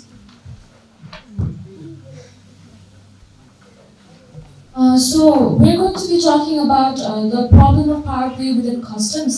यसमा चाहिँ हामी एउटा छाउपडीको एक्जाम्पल दिन्छौँ होइन हामीलाई सबैलाई थाहा छ भएको कुराहरू छाउगोठ भत्काएर मान्छेहरू जङ्गलमा गयो यस्तो भयो त्यो एकदमै धेरै एक्सेसिभ डिस्कसन आएको कुरा होइन तर यो चाहिँ हामीले एउटा अर्को कल्चर अफ नेपालसँग कम्पेयर गरेर हेर्दैछौँ कि होइन it's not a value judgement or moral judgement of that culture होइन त्यो चाहिँ नेवारी कम्युनिटीको देउपुखु भन्ने एउटा जात्रा हुन्छ होइन त्यसको बारेमा कुरा गर्छौँ होइन देउपुखु जात्रामा चाहिँ एउटा भर्जन सी गोटलाई लिन्छ होइन like it's a rush of trying to get that goat होइन त्यसलाई sometimes the goat falls apart in pieces she is alive mind you होइन and it's considered very brutal obviously by animal rights activists and there have been very many attempts to stop it होइन the Nepali community took its stand by saying होइन हाम्रो 300 वर्षदेखिको चलन हो यसलाई तपाईहरुले रोक्न सक्नुहुँदैन होइन again it's not a value judgment of that culture होइन what it is like एउटा कल्चरको कुरामा चाहिँ स्टेटले त्यस्तो इन्टरभ्युन गरेन होइन छाउपडी जस्तो कुरामा चाहिँ होइन गोठ भत्काउनु पर्ने कारण किन थियो हजुर सर छाउपडी जस्तो कल्चरमा चाहिँ किन यस्तो पावरफुली इन्फोर्स गर्यो भनेपछि we can understand that Nepali community is a very powerful political community when it comes to Nepal होइन तर टाढा सुदूरपश्चिमको एउटा महिलाहरूको कम्युनिटी होइन त्यो पुरुषहरूमा पनि होइन महिलाहरूमा मात्रै आउँछ त्यो भोटर बेस पनि होइन उहाँहरूको त्यो पावरफुल कम्युनिटी पनि होइन होइन त्यस कारणले यो कम्युनिटीको मिडल ग्राउन्ड र बार्गेनै रहेन कि they don't have a bargaining power against the state therefore अरू किनभने स्टेटले अरू प्रोसेस हेरेन है कन्ट्रासेप्टिभ्समा अझै contraceptives do not have luxury taxes कन्डम्समा मा लग्जरी ट्याक्स हुँदैन तर स्यानिटरी न्यापकिन्स र प्याडमा चाहिँ लग्जरी ट्याक्स हुन्छ so the choice to have sex is not a privilege but the fact that we menstruate is a privilege होइन सरकारले त्यो ट्याक्स अझै हटाएको छैन but there is chhaupadi code चाहिँ भत्काउनु गयो त्यो मिडल ग्राउन्डमा किन आएन because that community does not have a bargaining power towards it So, okay, we'll just move on towards the solution now because we don't have much of time. As we already mentioned, our solutions are going to be principled solutions rather than pragmatic solutions. We are saying we are providing principled solutions for you guys to discuss on the pragmatic aspect of it. And our major three principal solutions are education, productivity, and awareness. So, education, what is it? Education. Let's take an example how every authoritarian regime first action was. It was June area regime education system change. Read the example of Britishers. Lord Thomas Macaulay the British education system totally India for example. Or let's take the example of Rana regime. Education is section reserved. So we can take. So this is how any authoritarian regime take over the control by education. Education education gives us the wisdom and intellect to know what is suitable, what is right, what is wrong, and gives us the skill gives us the skill which is not totally dependent just upon our physical force or physical labor.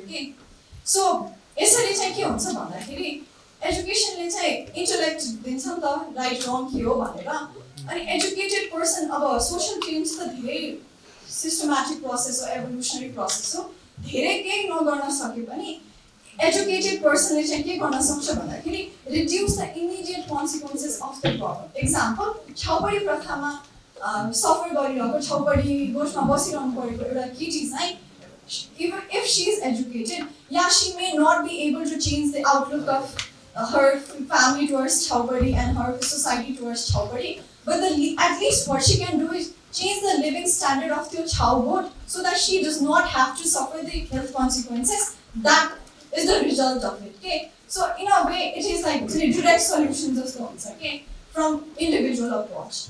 Second thing is skill-based production. Second thing is issue philosophy. जस्तो suitability हुन्छ भने नि एजुकेसनले के suitable हुन्छ के suitable हुँदैन भन्ने okay although हामी चाहिँ फिजिकली कोलोनाइज छैनौँ तर आइडियोलोजिकली कोलोनाइजेसनले गर्दाखेरि चाहिँ everything that we are taking from the legal aspect to the administrative aspect is totally based upon Western philosophers or kuraharu. So यसले गर्दाखेरि चाहिँ के भयो it is not working in our society. And people can know about that through education and know what is actually suitable for us. अघि एउटा दादाले भन्छ हाम्रो आफ्नै मौलिक टाइपको लजहरू निकाल्नुपर्छ मौलिक सल्युसन्सहरू हुनुपर्छ यसको लागि चाहिँ के गर्ने त आफ्नै मौलिक फिलोसफी पढाउने which is Eastern philosophy. अब प्रोडक्टिभिटी एजुकेसनबाट प्रोडक्टिभिटी भनिहाले स्किल बेस्ड जेनेरेसन हुन्छ भनेर अनि प्रोडक्टिभिटीले चाहिँ के गर्छ भन्दाखेरि most major thing is productivity, right? Yeah, major thing is productivity. कसरी भन्दाखेरि skilled educated people चाहिँ skill भयो भने के हुन्छ भन्दाखेरि they can be able to use their own intellect and they can know how to use the technology and if the government provides them with the proper incentives and the workspace for them to work on their own intellect त्यसपछि के हुन सक्छ उनीहरुको आफै नै individually नै उनीहरु आफ्नो सोशल स्ट्यान्डर्ड बढाउन सक्छन् के एक्जाम्पलको रूपमा लाने भने एउटा so called minority or let's say so called lower caste को मान्छेले चाहिँ if he has the chance to local market मा चाहिँ उसको प्रोडक्ट्सहरु बेच्न थाल्यो and he starts making the living out of it भने उसको इकोनोमिक सिचुएसन बढ्छ र हाम्रो सोसाइटी जुन चाहिँ अहिले हेभिली क्यापिटलिस्टिक भइसकेको छ जहाँ चाहिँ क्लास बेसमा मान्छेहरु प्रेजुडिसेस फर्म गर्छ आफ्नो अर्काको विरुद्ध त्यहाँ चाहिँ उसको चाहिँ he can be able to rise above the prejudices अर्को चाहिँ he will have the power and the right to choose what he wants to choose अनि त्यसपछि seek for legal advices if he needs any अनि त्यसपछि चाहिँ हुन्छ नि overall social स्टेचरमा चाहिँ उसको अपलिफ्टमेन्ट हुन्छ हैन सेम गोज फर कसरी यसै यही प्रोडक्टिभिटी नै इन्क्रिज भयो भने फार्मर्सहरूले इन्सेन्टिभ पाउन थाल्यो भने अनि रुरल एरियामा नै सबैले आफ्नै इन्टेलेक्टबाट आफ्नै ठाउँमा प्रोडक्टिभिटी गेन लाइक इन्क्रिज गर्न सक्यो भने सेन्ट्रलाइजेसन अफ म्यान पावर हुँदैन, सबै मान्छे सिटीमा जानु पर्दैन, सबै मान्छे विदेश खाडी मुलुक जानु पर्दैन। यसले गर्दाखेरि के हुन्छ भन्दाखेरि सोसल हार्मनी र यो सोसल हार्मनी मेन्टेन भइरहन्छ। And last is awareness.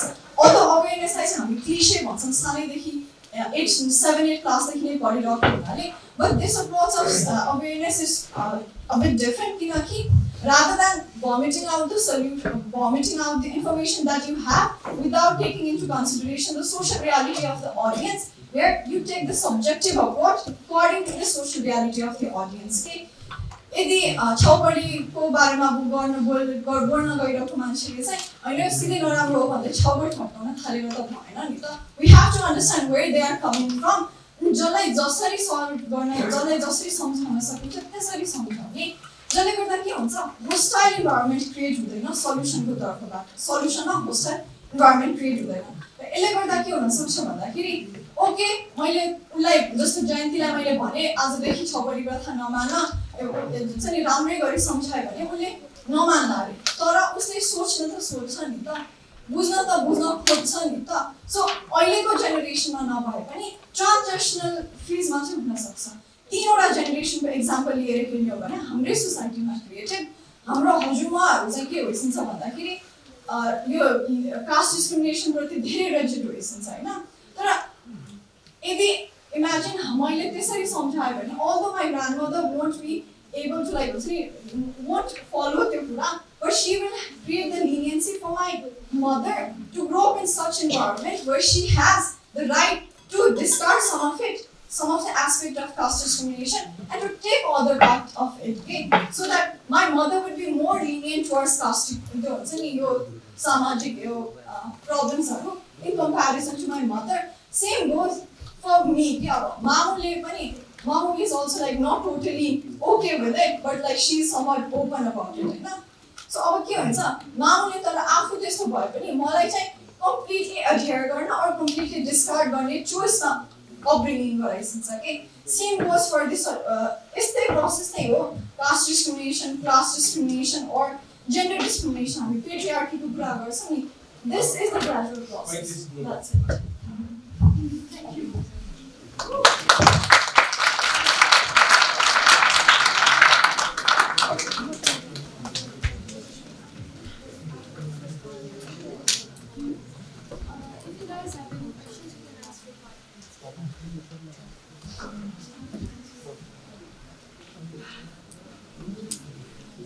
Question. Questions? Yes.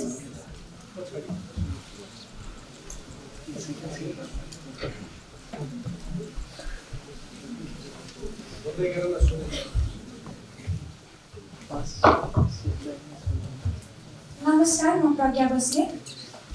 मैले चाहिँ सोसियोलोजिकल पर्सपेक्टिभको कुरा गरेपछि नेपाल कसरी बन्ने भन्दाखेरि चाहिँ हाम्रो पुस्तामा भएको समस्याको बारेमा चाहिँ भनिदिनुहुन्छ कि भनेर चाहिँ एक्सपेक्ट गरेको थिएँ। त्यो चाहिँ अलिक सुन्न पाइनँ। जस्तै अब हाम्रो पुस्तामा चाहिँ अब जातीयता भनेपछि अहिले अब म्याक्सिममले होइन छुन नहुने त्यस्तो त्यस्तो भनेर सोध्दैनन् होला होइन। तर हाम्रो पुस्ताले चाहिँ आफै नयाँ जातीयता चाहिँ सुरु गरिसक्यौँ के। जस्तै अब म चाहिँ कस्तो कुरा गर्दैछु भन्दा अब सोसियल मिडियामा हामी र यिनीहरू भनेर झगडा गर्ने। अब होइन जातीयता नराम्रो चाहिँ भन्छौँ हामी होइन, डिस्क्रिमिनेसन गर्नु हुँदैन भन्छौँ, तर हामीले आफैमा विभाजन क्रिएट गर्दैछौँ के। अनि त्यो चाहिँ कस्तो भन्दा अब कसैले नराम्रो काम गर्यो भने चाहिँ उसलाई त्यो व्यक्तिलाई गाली गर्ने होइन, उसको जातलाई गाली गर्ने। त्यो चाहिँ हामी मध्ये नै मैले कतिले गरेको देखिरहेको छु कि स्पेसली सोसियल मिडियामा भयो होइन। अनि हामी आफैमा समस्या छ भने हामीले अगाडिको पुस्ताको समस्यालाई चाहिँ सल्भ गर्ने त कुरै आउँदैन। पहिला त हामीले चाहिँ त्यो समस्या चाहिँ हटाउनु पर्यो नि त। अब हामीले नै नयाँ समस्या सुरु गर्दैछौँ भने पहिला चाहिँ त्यो बारे चाहिँ कुरा गरेको, त्यस्तो समस्याबारे चाहिँ कुरा गरिदिएको भए चाहिँ हुन्थ्यो जस्तो चाहिँ मलाई लाग्यो।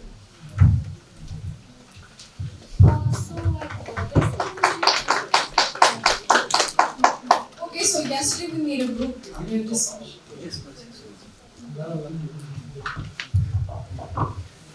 प्रज्ञाजीकै क्वेसनमा एड गर्दा अब डिजिटल एजमा हामी पुगिसक्दा चाहिँ काठमाडौँमा बसिरहँदा अब मेजर सिटीहरूमा बसिरहँदा चाहिँ कस्तो छ भने मेन्टालिटी चेन्ज चाहिँ भइरहेछ, जेनेरेसन लिपहरू भइरहेछ। मेरो मम पनि लिमिट हुनुहुन्छ, मलाई गर्न दिनुहुन्छ होला कि गर्न नदिनु होला त्यो डिफ्रेन्ट कुरा हो। तर गाउँमा जाँदा म आफ्नो गाउँमै जाँदा मलाई हेर्ने मान्छेले म प्रतिको व्यवहार अनि मेरो हजुरबुवाले अरूप्रतिमा गर्ने व्यवहार चाहिँ अहिले पनि त्यस्तै छ, रिजिडका रिजिड नै छ। अहिले पनि गाउँमा चेन्ज भएको छैन। अनि प्रज्ञाजीकै क्वेसनमा एड गर्दा चाहिँ डिजिटल एजमा आएर डिजिटल कुराहरूलाई पनि हामी कसरी युज गरेर चाहिँ हाउ क्यान बी ओभरटर्न यो सिचुएसन भन्ने पनि एउटा एस्पेक्ट आउन सक्छ। त्यो कुरा पनि भएन।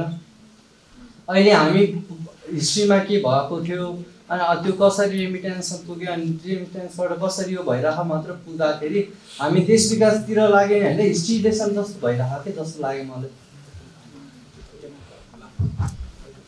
Okay, anyone from our group who wants to answer the question? No? So, addressing the question of Akash, and I would like to answer the remittance economy ko kura चाहिँ history कुरामा लगेर जोड दिनुभयो र त्यो कुरामा चाहिँ how we interrelated the remittance economy with how we try to interrelate the remittance economy with the social causes. हामीले चाहिँ रेमिटेन्स इकोनोमी भइराख्दाखेरि चाहिँ सोसियल प्रब्लमहरूको डाइभर्सको केस भयो। सिङ्गल पेरेन्ट दुईजना मध्ये एउटा पेरेन्ट चाहिँ बाहिर बस्दाखेरि त्यो चिल्ड्रेनलाई चाहिँ हाम्रो सोसाइटीमा ट्रिट गरिने व्यवहार जुन हुन्छ नि, सिङ्गल पेरेन्टले कसरी ट्रिट गर्दाखेरिको त्यो चाइल्डको साइकोलोजी र सिङ्गल पेरेन्ट नहुँदाखेरि यसको चाइल्डको साइकोलोजी त्यो कुरा भयो। र साथसाथै अघि यो कुरालाई चाहिँ हामीले सोसियल प्रब्लममा चाहिँ इकोनोमिकली भए पनि रिलेट गर्न सक्थ्यौँ। फर्स्ट क्वेसन त्यो भयो। र अर्को प्रज्ञाजीको त्यो जुन सोसियल मिडियाको कुरा गर्नुभयो, त्यो सोसियल मिडियाको कुरा चाहिँ we are here for a change and we are not here for a concrete decision for any kind of social stigmas नि त। If we will be in a kind of political र economic or group ko bhako bhaye we will have a manifesto or something like that so we can present here. तर being in this social group and creating a concrete decision would be itself a kind of it would not be a pragmatic approach. So here we are here to discuss अनि त्यो हामी युथहरु भएर नै social मिडियामा त्यस्तो काम गरिरहेका छौं भने त what is affecting भन्दा एजुकेसनको पनि कुरा आयो नि त. So it would be a kind of there is no a kind of concrete decision over there. Thank you. Okay, Akash to the हजुरबाला answer किनकि I think it was You can further add just one thing. हजुरबाला question to answer I'd like to answer.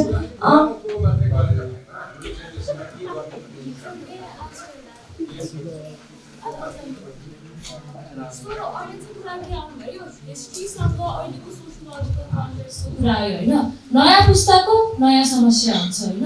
तर हामीले बुझ्नुपर्ने कुरा के हो भनेपछि it's not only the society that evolves के problems evolve to. So अहिलेको जुन हामीले समस्या भनिरहेको छौँ नि हैन, इट्स नो लnger अ न्यू प्रब्लम कि बिकज लाइक सोशल मिडियामा जातीयताको problem it's not a new problem. It's an old problem that has evolved in a different way in a different platform. अनि अर्को कुरा चाहिँ के आयो भनेपछि हामीले चाहिँ यस्तो गरेर हुन्छ पहिलाको गर्ने कुरा. Always I have to say this, like, we should not be in delusion that just because we are in the second generation means that we are morally more righteous than the generation before us. We are no more morally righteous, we are just more aware about it. So your dichotomy ko kura haru generational issue haina. The problems will remain. In reality, it will remain for the next 50 or 60 years in some form or another. How do we adapt to address them is the question.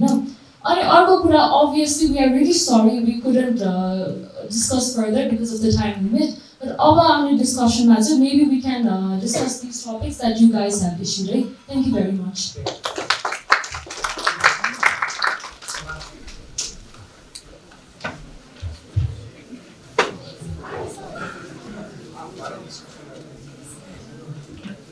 अब अन्तिम राजनीतिक दृष्टिकोणबाट कार्यपत्र आफ्नो प्रस्तुत गर्नको लागि सैयद अमन अहमदलाई म अनुरोध गर्दछु। एमसीलाई धेरै धेरै धन्यवाद हजुरले मलाई फ्लोर दिनुभएकोमा. So let me quickly move on to my slides. So the entire time म त्यहाँ बसिरहेको थिएँ अनि हाम्रो डिस्कसन चलिरहेको थियो होइन, को अगाडि जान्छ किनकि लाइट गरेको छ अनि मलाई डर लागिरहेको थियो किनकि किन भन्दा मैले मेरो इन्टायर जति प्रेजेन्टेसन मेरो मोडल छ हाम्रो मोडल हुन्छ होइन त्यसै मेरो इन्टायर स्लाइड्सहरू आउँछ बेस छ है. सो त्यसैले अनि अस्ट्रेलियन तिमीहरू अगाडि जाऊ तिमीहरूको ग्रुप अगाडि जाओस् यताउता भनेर. Now this in its entirety can also be related to a political problem, right? There is no walks of life, as we read in our political science book, there is no walks of life which cannot be connected to political science or politics as a whole, right? So there is no actual distinction or there is no actual limitation as to what connects to politics and what does not. त्यसैले चाहिँ मैले आफ्नो स्लाइड्समा अथवा the presentation that I'm going to present today, right? त्यसमा what I'm trying to do is we are also trying to set up a really good boundary so as to we limit ourselves in a specific sort of discussion. So the 20 people who are in the group, obviously we did not tackle all of the problems, all of the political problems that come about. It is unrealistic for just 20 of us to know the entire problem that the country is facing because there are people in Humla, Zumla, Chitwan, Hetauda, those are very different kind of problems. I come from a very privileged background. जिन्दगीभर म काठमाडौँ बसेको छु, मैले कतिजनाको जिन्दगी देखेको छुइनँ अनि म यस्तो प्रिभिलेज ब्याकग्राउन्डबाट आउँछु कि मलाई त्यो सोच्ने उपरि हुँदैन. तर there are people those who come from those background जसले चाहिँ if our presentation is not able to realize those problems, if our presentation is not able to bring in those problems into factor, I would already say sorry for that, but then this is not the end of the presentation, this is just a start, and in the second phase when we move towards those, we'll obviously be including those as well. So moving on, when we talk about development, right, there are two questions that I really want to ask you guys. The first being, do you think development is possible without structured political institution? Without structured political institution, there is not development possible, sir. Anyone? China, you might have perspectives. Do you really think that we could do development or we can move in path of development without a structured political institution? Anyone? Because I personally think that we cannot. The second question that I want to put forward is that are there any countries which are functioning without politics or political institution? When we talk about political infrastructure, very important thing that we need to realize is politics or political infrastructure is not just limited to the policies and the political outlook of the country, right? Something which is very important is that politics is a consensus-based social organization that organizes decision making and distributes power and authority. Okay? This is what politics is. Okay? Politics is a social organization or social institutions of the function. Okay? We have always heard the concept of non-governmental organizations, and those are what? Social organizations. They do something for the benefit of the society. And the largest social organization or social institution is not any NGO, INGO, or any youth organization or women empowerment organization, but it is the entirety of politics of a country, which is the very basis of what a social institution has to be. That's the largest social institution or organization that a country has, right? So here we talk about two things: power and authority. Right? To define very important, so because politics is such a large area of discussion, it's such a large discourse of discussion, that we can get very lost. Like, there is no boundary to politics. There is no issues which is not related to politics, right? So that is very important and we're going to define it.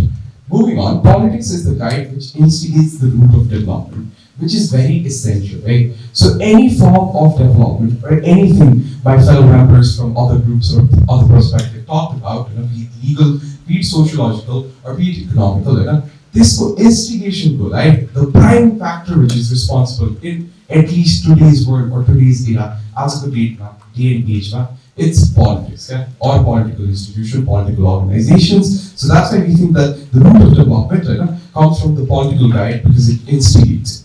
So moving on to power, what is power? Power, how me and my group, we understand it is that power is the ability to direct people towards certain change. There are different definitions of power, and therefore for the sake of our argument, for the sake of this political module, we're going to limit ourselves to this very definition. And this we also believe that power enables people to participate in the decision-making process by the means of representation. हामी आफ्नो representation-लाई आफ्नो प्रतिनिधिलाई दिन्छौँ.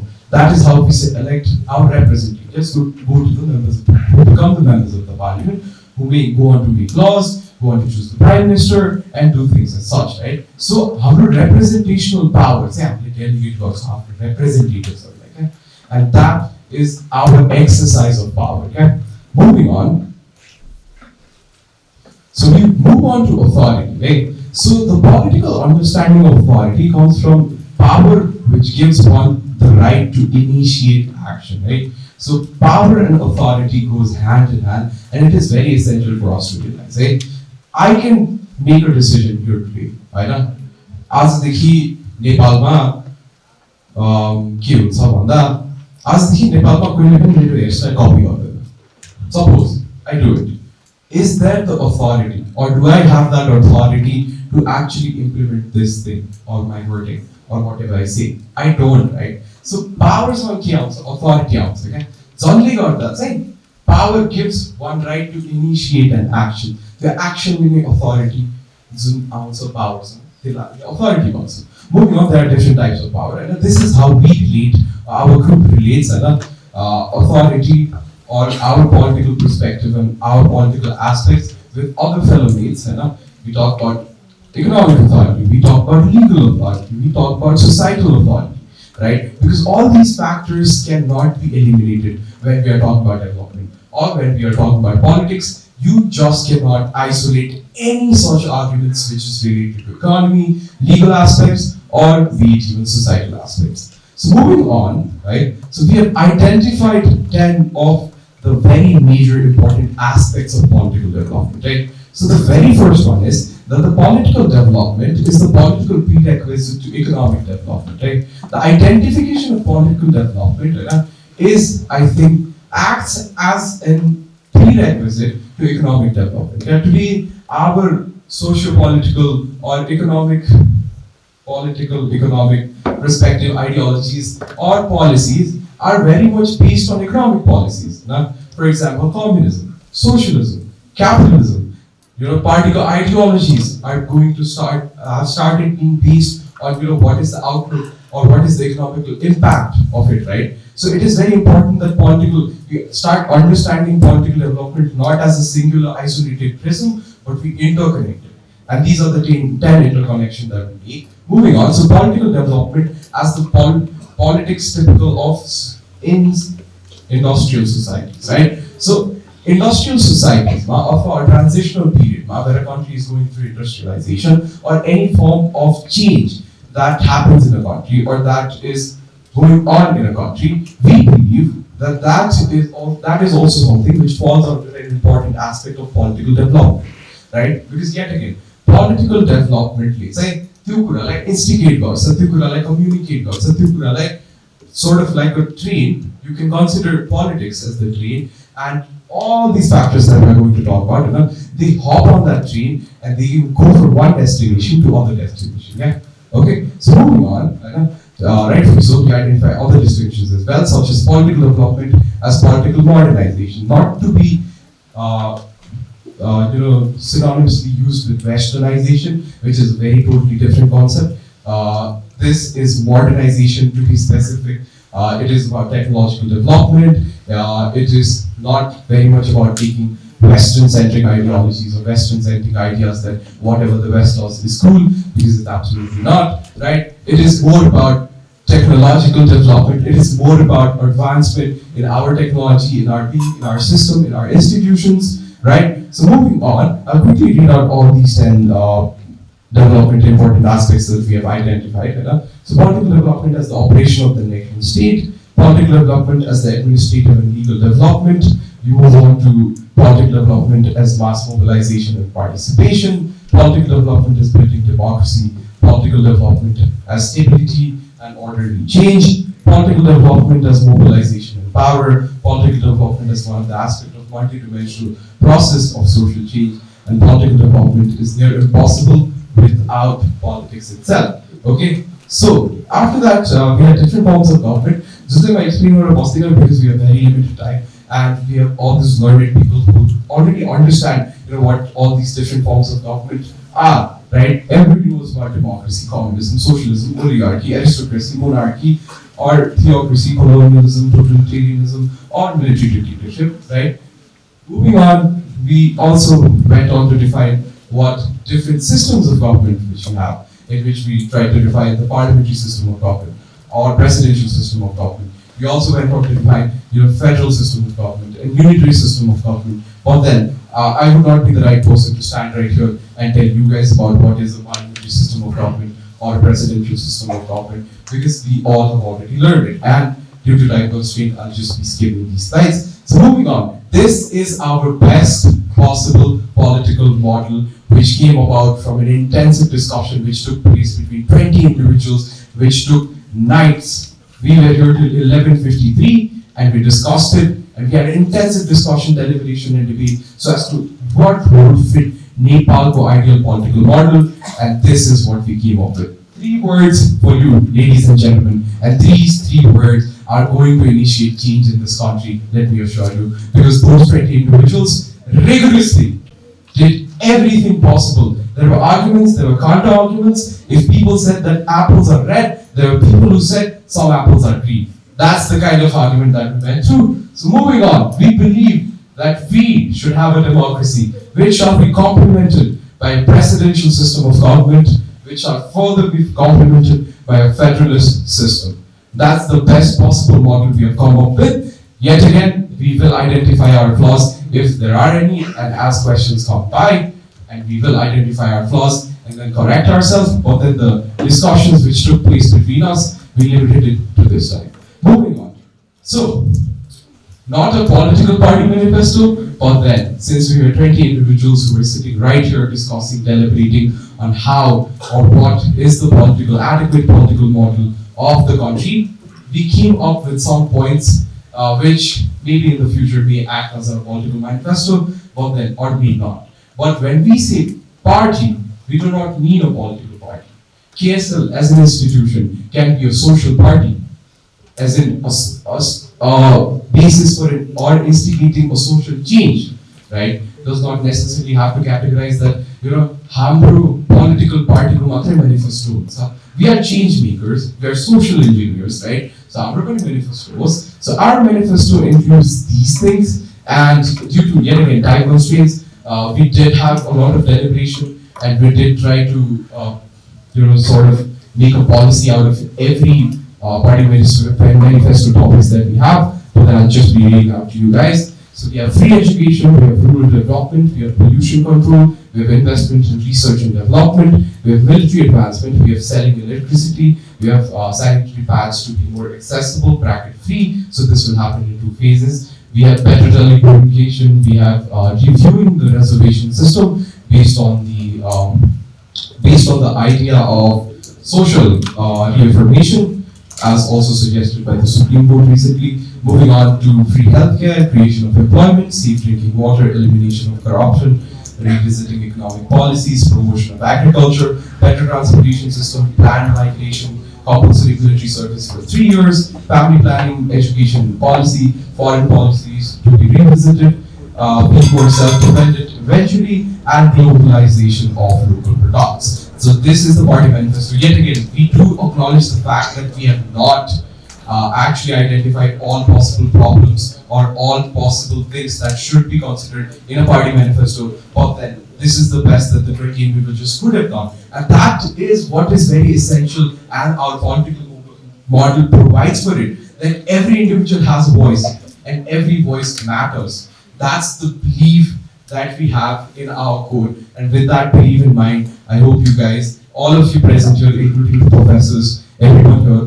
would give us positive feedbacks so that we can further improve this model, we can further add agendas in our manifesto so that we have an outlook, or we have a right adequate model that we can instigate tomorrow. Thank you so much.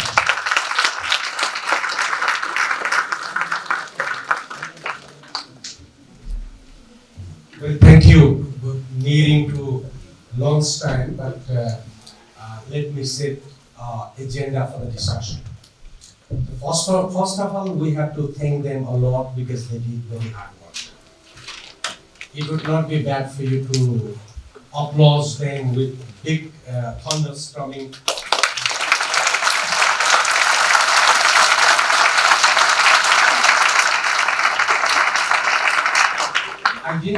I did not think that they would be able to bring that much good information, source of discussion. I mean, you know that I was not even going out listening to them because I learn a lot of things. Many of you are going out, I mean, those people do that who don't have to learn, okay? But I learn a lot from them.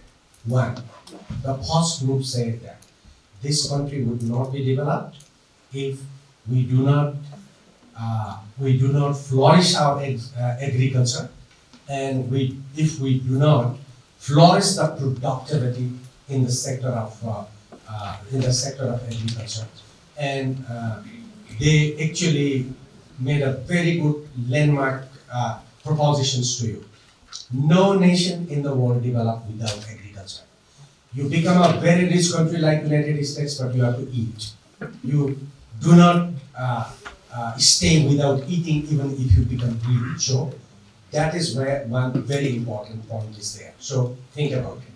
The second group, legal group, came and they also proposed very good thing. But they said like, one of the significant problem of this country is the ambiguity of the law. There are enough laws we have made, but we don't know what they are. And that is where you are here. That is why this institution is there. This is why that you have been doing hard work like this. And we should not throw blame on others because you should rather be happy. You see those laws were made, those people who never had a good legal education. Therefore, we did not have good institution, therefore we didn't have good people. Therefore, we ended with a very bad law. So, the first group said, we need to focus on productivity. The second group said, for that we have to have a very concrete and very precise law. And probably they wanted to say, which they were not explicit, but they say that the productivity related to agriculture, the system of law and justice should also be related to that sector, and one day then we can go ahead. Third group, very nicely related with the economy and the pattern of the social structure. If you do not really develop your economy, your social structure does not change. If you bring big money, productivity, and a very good legal system in the western part of Nepal where there is a problem of chopadi, you should not break any chopadi, that building, because people will learn, and therefore they will change the social structure. So no world change its social structure without becoming rich, okay? China changed its social structure because it became rich. Japan changed its social structure because it became rich. And United States also changed its social structure because it became rich. The question therefore, no sociology can be studied or thought about without we relate economy to the social structure. So sociology minus economy is not sociology, probably Gaurav is not there. We should have rest on this. The last point what they said is like we cannot go back from the democracy. We cannot go back from the constitution which has introduced federalism. But there is a question. Which kind of system that probably we need to look into? Is it presidential system or it is a cabinet system that we have? I don't know which system is better right now. We need to do more research. But one thing is very pertinently they identified is that we just copied the Westminster model of the UK, and we saw that the democracy is only what British say or the white man says. And that was copied in India, and from India we copied it. Well, what happened in India is that when government came in 1948 and they started introducing the social system, Nehru brought a couple of very good amendments for the nationalization of the bank, for end of the Jamindari Pratha and all. And then Supreme Court came and said that Kesavananda Bharati case, no, you cannot touch upon the individual right. So, अहिले भारतमा के छ भन्दाखेरि 1200 बिघा जमिन हुने पनि छँदैछ अनि जमिनहीन मान्छे पनि छ तर अदालतले के भन्यो भन्दाखेरि नो यु क्यानट एलिमिनेट जमिनदारी प्रथा so executive government can not make a job something else Not that India did not have good people to make the law, but one court made complete corruption of the whole process of the constitution in one way. On the opposite way, what we have been doing, they also talked about like politicization of the court. यतातिर भारतीय न्यायपालिकाले भारतमा egalitarian society बन्नै दिएन। हाम्रोतिर egalitarian society कन्स्टिट्युसनले ल्यायो तर code चाहिँ फेरि त्यो खालको स्थिति छ। So this is where you stand, okay? Productivity relates to the social structure. Social structure relates to a very perfect and very precise contextual legal system. And contextual legal system is not possible if you do not have a democratic system. These are the 4 points for you. I think we should thank them. They did it. I don't say that they made it perfect, but they made an attempt. And Nepalese have a culture of not respecting the attempts, not respecting the positive things, okay? We always try to find out the lacunas over there, like you do in the classroom. You don't appreciate the teacher doing something good, but you always ask some questions which probably teacher cannot say. This is not the approach. So main thing is we have to change our attitude. We have to change our approach to take some very good point and ignore other things. If you go with these 4 best things, I think Nepal starts changing. But if you do not relate yourselves to those 4 things and you only find out what was the mistake they committed, you neither develop nor you let the society develop. So the question is how to become a positive thing. So I think before we have still 10 minutes. So let's give this forum for the second year group. Couple of minutes you can come and you can talk about what did you find and what improvements they need to make it, because this should go continuously until 5 years in. That's how you can create academic institution, therefore creates the best thing. So let's come, Ashish, continuously you can come. And you can, we have 20 minutes only, okay? So in 20 minutes you have to finish. So 3 things I have to point out. एक, तपाईहरुले time ज्यादा लिनुभयो। किन तपाईहरुले time ज्यादा लिनुभयो? तपाईहरु ज्यादा व्याख्यामा जानुभयो। एक। दोस्रो कुरो म तपाईहरुलाई अनुरोध गर्छु तपाईहरुको भाषा एकदम चेन्ज गर्नुस्। भाषालाई रिफाइन गर्नुस्। अंग्रेजी पनि नेपाली पनि भाषा एकदम रिफाइन हुनु आवश्यक छ लयरहरुको। तेस्रो कुरो तपाईहरुलाई के भन्छु भन्दाखेरि जहिले पनि छलफल भइसकेपछि छलफल भएको सबै चीज ल्याउने हैन, तपाईहरुले ल्याएको क्रक्स ल्याउने, तपाईहरुले छलफलमा भएको सबै चीज ल्याउनु हो। त्यसकारण तपाईहरु अलिकति अलमा लिनुभयो। र फोर्थ थिङ इम्पोर्टेन्ट के हो भने तपाईले जति सुकै धेरै लेखे पनि अल्टिमेटली काउन्ट चाहिँ तपाईको आर्टिकुलेसनले गर्छ। त्यसैले start developing your very precise articulation. If these 4 things you take here, you will be a very good intellectual of this country in the days to come. Okay, Asif.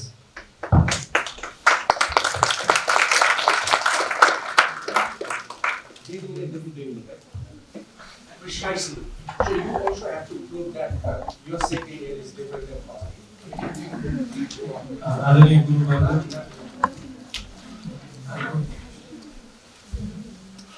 Good afternoon, everyone.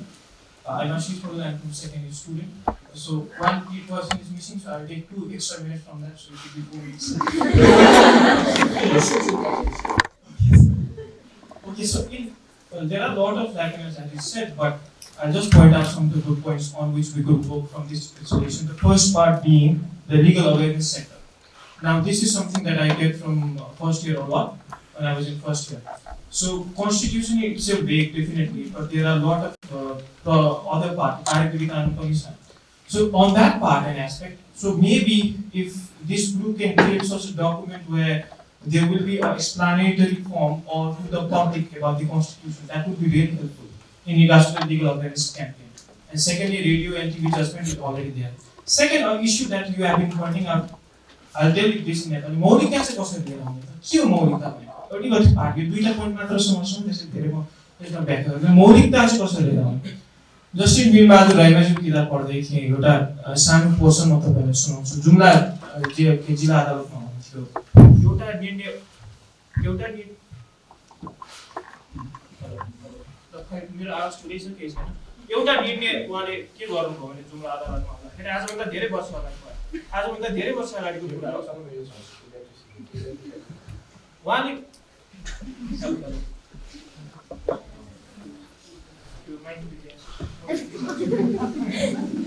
एउटा के निर्णय गरौँ भने जिल्ला अदालतमा आउँदाखेरि एउटा व्यक्तिले करेन्टको चाहिँ 200 रुपियाँ चोरी गरेर ज्यान मारेछ, त्यसपछि त्यो मुद्दा आइपुग्यो अदालतमा, उहाँले मुद्दा अनुसार सर्वोच्च अदालत लगायतको विषयमा निर्णय गर्नुभएको छ।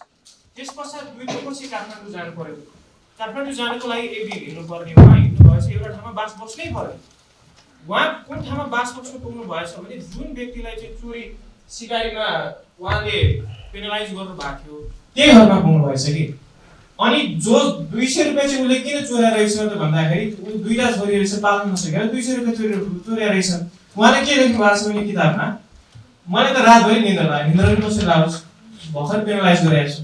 भोलिपल्ट बिहान उठेर उहाँले के गर्नुभयो, परिवारलाई अगाडि राख्नुभयो, कुर्सीमा कुरा गर्नुभयो, के भयो भने सबै स्पष्टीकरण दिनुभयो, मैले किन सजाय दिएँ भन्नुभयो। अनि बाबुले के भने राम्रै गर्नु भएछ भने त्यसपछि आफूलाई इच्छा लागेर मनबाट आफ्नो 200 रुपियाँ त्यो परिवार दिएर निक्लिनु। म यत्रो भूमिका किन बाँधेँ भन्दाखेरि यहाँबाट के निकाल्यो भने अब हाम्रो न्यायपालिकाले यदि यस्तो व्यवस्था ल्याउँछ जसमा चाहिँ न्यायाधीशहरूलाई फौजदारी मुद्दामा 200 र फौजदारी मुद्दामा चाहिँ परिवारसँग भेट्नै पर्ने अनि स्पष्टीकरण दिनै पर्ने एउटा कुनै व्यवस्था ल्याउँछ भने त्यो चाहिँ मौलिकता भयो कि, त्यो चाहिँ राम्रो मौलिकता हो। यसरी मौलिकता क्रिएट हुन्छ बाई एक्सपिरियन्स, बाई अनुभव। सो यो मौलिकता चाहिँ कसरी क्रिएट गर्ने भन्ने त्यो कुरा ख्याल गर्नुपर्छ। हामी मौलिक छैन, हाम्रो अवधारणा अरू छ, तर साना साना कुराहरूले चाहिँ हाम्रो मौलिकता बनाउँछ। त्यो दुईटा कुरा हो। तेस्रो कुरा एग्रिकल्चर सेक्टरको कुरा मसँग एक मिनेटको समय सकिहाल्यो। एग्रिकल्चर सेक्टरको कुरा अब अलिकति हामी इन्फर्मेसन टेक्नोलोजी बढ्दै गइरहेको क्रममा, आइटी सेक्टर माथि गइरहेको क्रममा, हाइड्रो पावर सेक्सनको कुरा गरिरहेको क्रममा त्यसमा चाहिँ यो डेभलपिङ एसेटमा नेपालको भोइस चाहिँ के हुन्छ र हाम्रो मुलुकमा रहिरहेको संसाधन अनुसार चाहिँ कसरी चल्ने त्यो नि ख्याल गर्नुपर्छ। सँगसँगै भगौटे पेसमा बसेका छौँ। एउटा 20 वर्षको सार्वजनिक भिडियो सरले इन्टरभ्यू दिनुभएको थियो, यो गाउँ गाउँमा कलेज लाने मोडल पनि एउटा इकोनोमिक मोडल पनि होला, त्यसको पनि अलिकति परिकल्पना गर्ने। तीनटा विषय, लिगल अवेरनेसमा एउटा प्लेबुक बनाउनुहोस् जसमा चाहिँ मान्छेहरूलाई कार्यविधिगत उनीहरूले जे चाहिन्छ त्यो संविधानले हामीलाई आरटीआईको विषयमा, एडभोकेसी लेटरको विषयमा सिकाउनु भएको थियो, जुन जुन आवश्यकता पर्छ त्यो लेख्नुहोस्। दोस्रो विषय मौलिकता एक्सपिरियन्स पढाउँछ, त्यसलाई इन्स्टिट्युसनलाइज कसरी गर्ने दोस्रो विषय। अनि तेस्रो विषय आइटी सेक्टरको विषय हेर्नुहोस्। यति भन्दै मेरो यति राखेँ। धेरै धेरै धन्यवाद, एकदमै राम्रो छ। के गर्छ त्यसपछि? They did it. Okay, they broke the knot. But what your group will do? So these are questions to you. You will do nothing or you will start doing something. He's trying to create a pressure, but I'll go with that pressure. We'll do something. The best thing that we could do So is you 10 people going back, you will discuss. Not only discuss it, maybe we can take this as a substantive part and create some procedure aspect as well. Okay, that's fine. Thank you. So next, thank you, sir.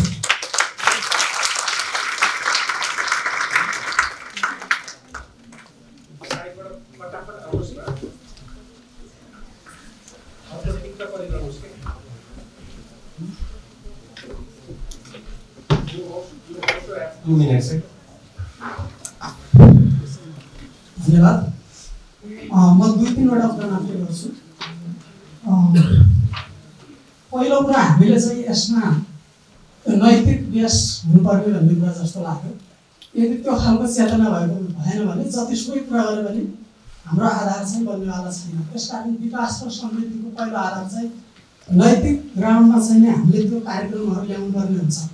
त्यो चेतनाबाटै आउने हो, शिक्षाबाटै आउने हो पहिलो। दोस्रो भनेको चाहिँ पारदर्शिताको कुरा, अथोरिटी अघि चाहिँ ट्रान्सप्यारेन्सीको कुरा पनि गर्नुभएको थियो, तर अथोरिटी छ सँगसँगै ट्रान्सप्यारेन्सी चाहिँ ल्याक भइदियो भने चाहिँ त्यहाँनिर करप्सन त्यही हो, यो कुरा दोस्रो।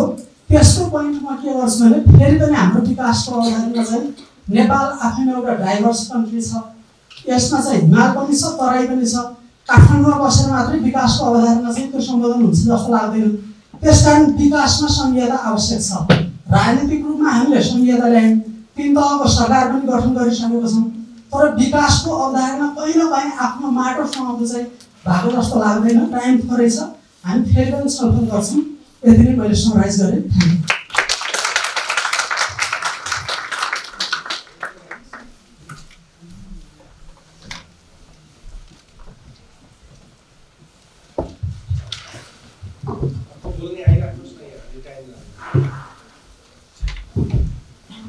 नमस्कार। स्टार्ट गर्दाखेरि चाहिँ मैले के भन्न चाहेँ भने सरले भर्खरै भन्नुभयो व्याख्या अलिकति बेसी भएर समय कम भयो जस्तो देखियो भाइ बहिनीको प्रेजेन्टेसनमा भनेर। मलाई चाहिँ अलिक क्रिटिसाइज गर्न खोजेको होइन, तर चाहिने स्पेस दिनुपर्ने कुरामा व्याख्या कम र अलिकति स्पेस नदिँदा हुने कुरामा व्याख्या धेरै भएको हुनाले पनि टाइम म्यानेजमेन्टमा प्रब्लम भएको थियो कि जस्तो चाहिँ मलाई लाग्यो। अनि अब मैले फर्स्टमा के भन्न चाहेँ भन्दाखेरि हामी मौलिकताको कुरा गरिरहेको छौँ होइन, सबैजनाले मौलिकता ओरिएन्टेड हुनुपर्छ हाम्रो आइडियाज, हामीले नेपाल कसरी बनाउने भनेर लाग्दाखेरि भन्नुभयो। त्यो चाहिँ एउटा एकदमै पोजिटिभ कुरा देखियो आजको सबै प्रेजेन्टेसनमा कि हामी चाहिँ वेस्टर्न आइडियाजबाट कतै पनि इन्फ्लुएन्स भएको थिएनौँ, एकदमै ओरिजिनल आइडियाज थियो भनेर। तर साथसाथै एउटा नराम्रो कुरा के देखियो भन्दाखेरि कसरी बनाउने कुराको चाहिँ अलिकति अभाव भयो जस्तो चाहिँ अझै पनि लाग्यो। के समस्या छ तिनै धेरै टल्किने हाम्रो सायद टेन्डेन्सी नै होला, यो चाहिँ ओभरकम गर्न अलिकति टाइम लाग्छ जस्तो लाग्यो मलाई। र मलाई चाहिँ अलिकति केही एरियाहरू थिए जुनमा चाहिँ भाइ बहिनीहरूले अझै इलाबोरेट गरिदिनु भएको भए चाहिँ क्ल्यारिटी पाइन्थ्यो र उहाँहरूको आइडिया पनि हामी अझै क्लियर भएर अझै इन्टरनलाइज गर्न सक्थ्यौँ जस्तो लाग्छ। सुरुमा चाहिँ यो इकोनोमिक मोडलको भाइ बहिनीहरूले के भन्नुभएको छ भन्दाखेरि इलेक्ट्रिक गाडीहरू यही उत्पादन गर्ने डोमेस्टिक प्रडक्सनको एरियामा कुरा गर्नुभएको थियो। तर मैले के भन्न चाहेँ भने भर्खरै जनार्दन शर्माले चाहिँ मोबाइल फोन्स अनि भेहिकल्सहरू नेपालमै उत्पादन गर्नुपर्छ भन्दाखेरि बिजनेस सेक्टरको मान्छेहरूले चाहिँ उहाँको यो स्पिचलाई एकदमै रिडिक्युल गर्नुभएको थियो कि अब उहाँहरू नै यो कुराको प्राइमेरी स्टेक होल्डर्सले नै त्यो कुरालाई लिन सक्नु भएन भने चाहिँ त्यसमा केही ट्रुथ त छ होला नि त। हामीले त्यो एक्सप्लोर गर्नुपर्छ कि किन मान्छेहरूले एक्सेप्ट नगरेको कुराहरूलाई चाहिँ तपाईँहरूले आइडियाज ल्याउनु भयो होइन। सो त्यसमा चाहिँ I would have like some justification, मलाई चाहिँ अलिकति कन्भिन्सिङ लागेको थिएन त्यो। अनि अर्को कुरा चाहिँ जुन कोरिलेसनको एस्पेक्ट थियो भाइ बहिनीहरू सबैको प्रेजेन्टेसनमा, लाइक सोसियोलजिकल एस्पेक्टमा हिस्ट्रीबाट कसरी यो स्ट्रक्चर इकोनोमिक स्ट्रक्चर्समा ल्याउनु भयो, फ्यामिली स्ट्रक्चर्समा ल्याउनु भयो, त्यो एकदमै राम्रो लाग्यो। अनि अर्को कुरा चाहिँ जुन यो नोसन अफ इभल्भिङ प्रब्लम्स थियो नि rather than creation of new problems, that's something really important. अनि त्यो चाहिँ मिस आउट पनि हुन्छ कि। सो त्यो कुरा चाहिँ उहाँले मेन्सन गर्नुभएको भएर एउटा कन्भर्सेसन स्टार्टर हुन्छ जस्तो लाग्यो। And I think that is something we need to remember होइन। अनि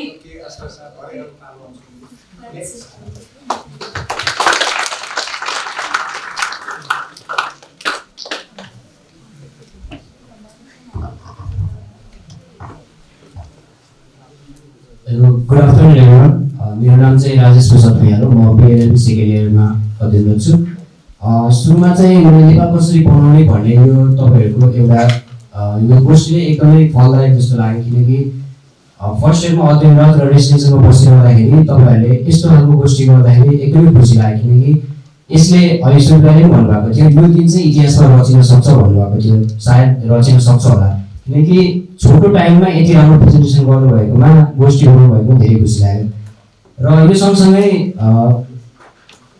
यस गोष्ठीमा भइरहेको कुराहरूसँगै मलाई चाहिँ के कुरामा चाहिँ मन पर्यो भन्दाखेरि यो गोष्ठी गर्दाखेरि चाहिँ के कुरा चाहिँ राम्रो लाग्यो भन्दाखेरि चाहिँ डेभलपमेन्ट गर्दाखेरि हामीले आखिर यसको मेन मकसद चाहिँ के भन्दाखेरि नेपाल कसरी बनाउने हो नि त, त्यो बनाउनको लागि त हामीले आफ्नै नेपालमा सामाजिक परिवेश कस्तो छ के कस्तो छ त्यो हेरेर नेपाल बनाउनु पर्छ भन्ने एउटा सोसियोलोजिकल एस्पेक्टबाट भन्नु साथै भन्नुभएको देख्दा चाहिँ त्यो चाहिँ एकदमै राम्रो लाग्यो, किनकि आफ्नो देश बनाउनको लागि मेरो समाजमा के कस्तो परिवेशहरू छ त्यो हेर्नुपर्ने मुख्य आवश्यकता छ, त्यो कारणले मलाई मन पर्यो। र साथसाथै यहाँनिर धेरै एस्पेक्टबाट भन्नुभयो, जस्तै इकोनोमिक एस्पेक्टबाट भन्नुभयो, अनि लको फिल्डबाट भन्नुभयो, अनि पोलिटिकल एस्पेक्टबाट भन्नुभयो। साथसाथै एउटा अर्को एउटा एस्पेक्ट जोडेको भए चाहिँ मलाई अझै राम्रो हुन्छ जस्तो लाग्छ, त्यो चाहिँ मनोवैज्ञानिक एस्पेक्ट। मान्छेले विकास कसरी रुचाइरहेको छ, कस्तो कुरालाई विकास भनिरहेको छ, अब जस्तै कृषि नै विकास हो कि अब रोड बनाउनु नै विकास हो कि के चाहिँ विकास हो, मान्छेले केलाई चाहिँ विकास रुचाइरहेको छ, त्यो कुरालाई नै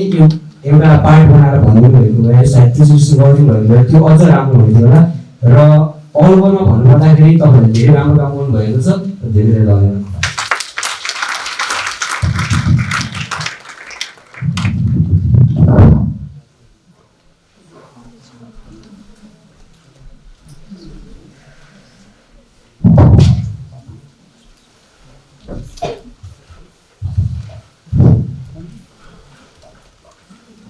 सबैलाई फेरि पनि नमस्कार, म ऋतिक यादव।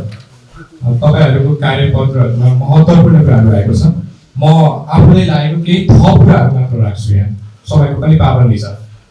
पहिलो कुरा न्यायपालिकाको स्वतन्त्रताको सन्दर्भमा राख्छु। हामीले चाहिँ न्यायपालिका सुधार्नको लागि संविधान संशोधन नगरी हुँदैन। संविधानले नै न्यायपालिकाको स्वतन्त्रतालाई चुनौती दिने प्रावधान राखेको छ। न्याय परिषदमा राजनीतिक नेतृत्व गर्ने व्यक्तिको बहुमत छ। सर्वोच्च अदालतको प्रधान न्यायाधीशलाई संवैधानिक परिषदमा राखिएको छ। संसदीय सुनवाई हुन्छ। यस्ता व्यवस्थाहरूले गर्दा नै न्यायपालिका स्वतन्त्र हुन नसकेको अवस्था छ। यसर्थ संविधान संशोधन गरेर न्यायपालिकाका क्षेत्रमा संस्थागत सुधार मात्र सम्भव छ। दोस्रो कुरा यो सामाजिक क्षेत्रसँग सम्बन्धित छ। तपाईँहरूले बहुत राम्रो सामाजिक समस्याका विषयहरू पनि उठान गर्नुभएको छ। म तपाईँ के भन्छु भने हाम्रा देशका सामाजिक समस्याहरू जुन हाम्रो देशभित्रका सामाजिक समस्याहरू छन् यो हामी आफूले समाधान गर्न नसक्दा विभिन्न विदेशी शक्तिहरू यसमा खेल्न पाएका छन्। हाम्रो जातीय छुवाछुतका मुद्दा, छालबाडीका मुद्दा अथवा विभिन्न भेदभावका मुद्दाहरूमा हामी आफै आफ्नो समस्यालाई सामना नगरेको कारण विदेशी शक्तिहरूले यसमा खेल्न पाएका छन्। यो पनि एउटा बहसको विषय बन्नुपर्छ। अर्को हामीले एउटा छुट्याएको कुरा के लाग्यो भने सङ्क्रमणकालीन न्याय ट्रान्सफर जस्टिसको बारेमा हामी खासै छलफल गर्न सकेनौँ। त्यो चाहिँ एउटा महत्त्वपूर्ण एजेन्डा हुन सक्छ। अर्को कुरा हामीले छुट्याएको के छ भने परराष्ट्र नीतिको सन्दर्भमा पनि नेपालले कस्तो परराष्ट्र नीति अवलम्बन गर्ने, हाम्रो नेसनल प्रायोरिटी के हुने, हाम्रो भू राजनीतिलाई मिहिन ढङ्गले विश्लेषण गरेर एउटा स्पष्ट परराष्ट्र मामिलाका सन्दर्भमा हाम्रो रूपरेखा बन्नुपर्छ।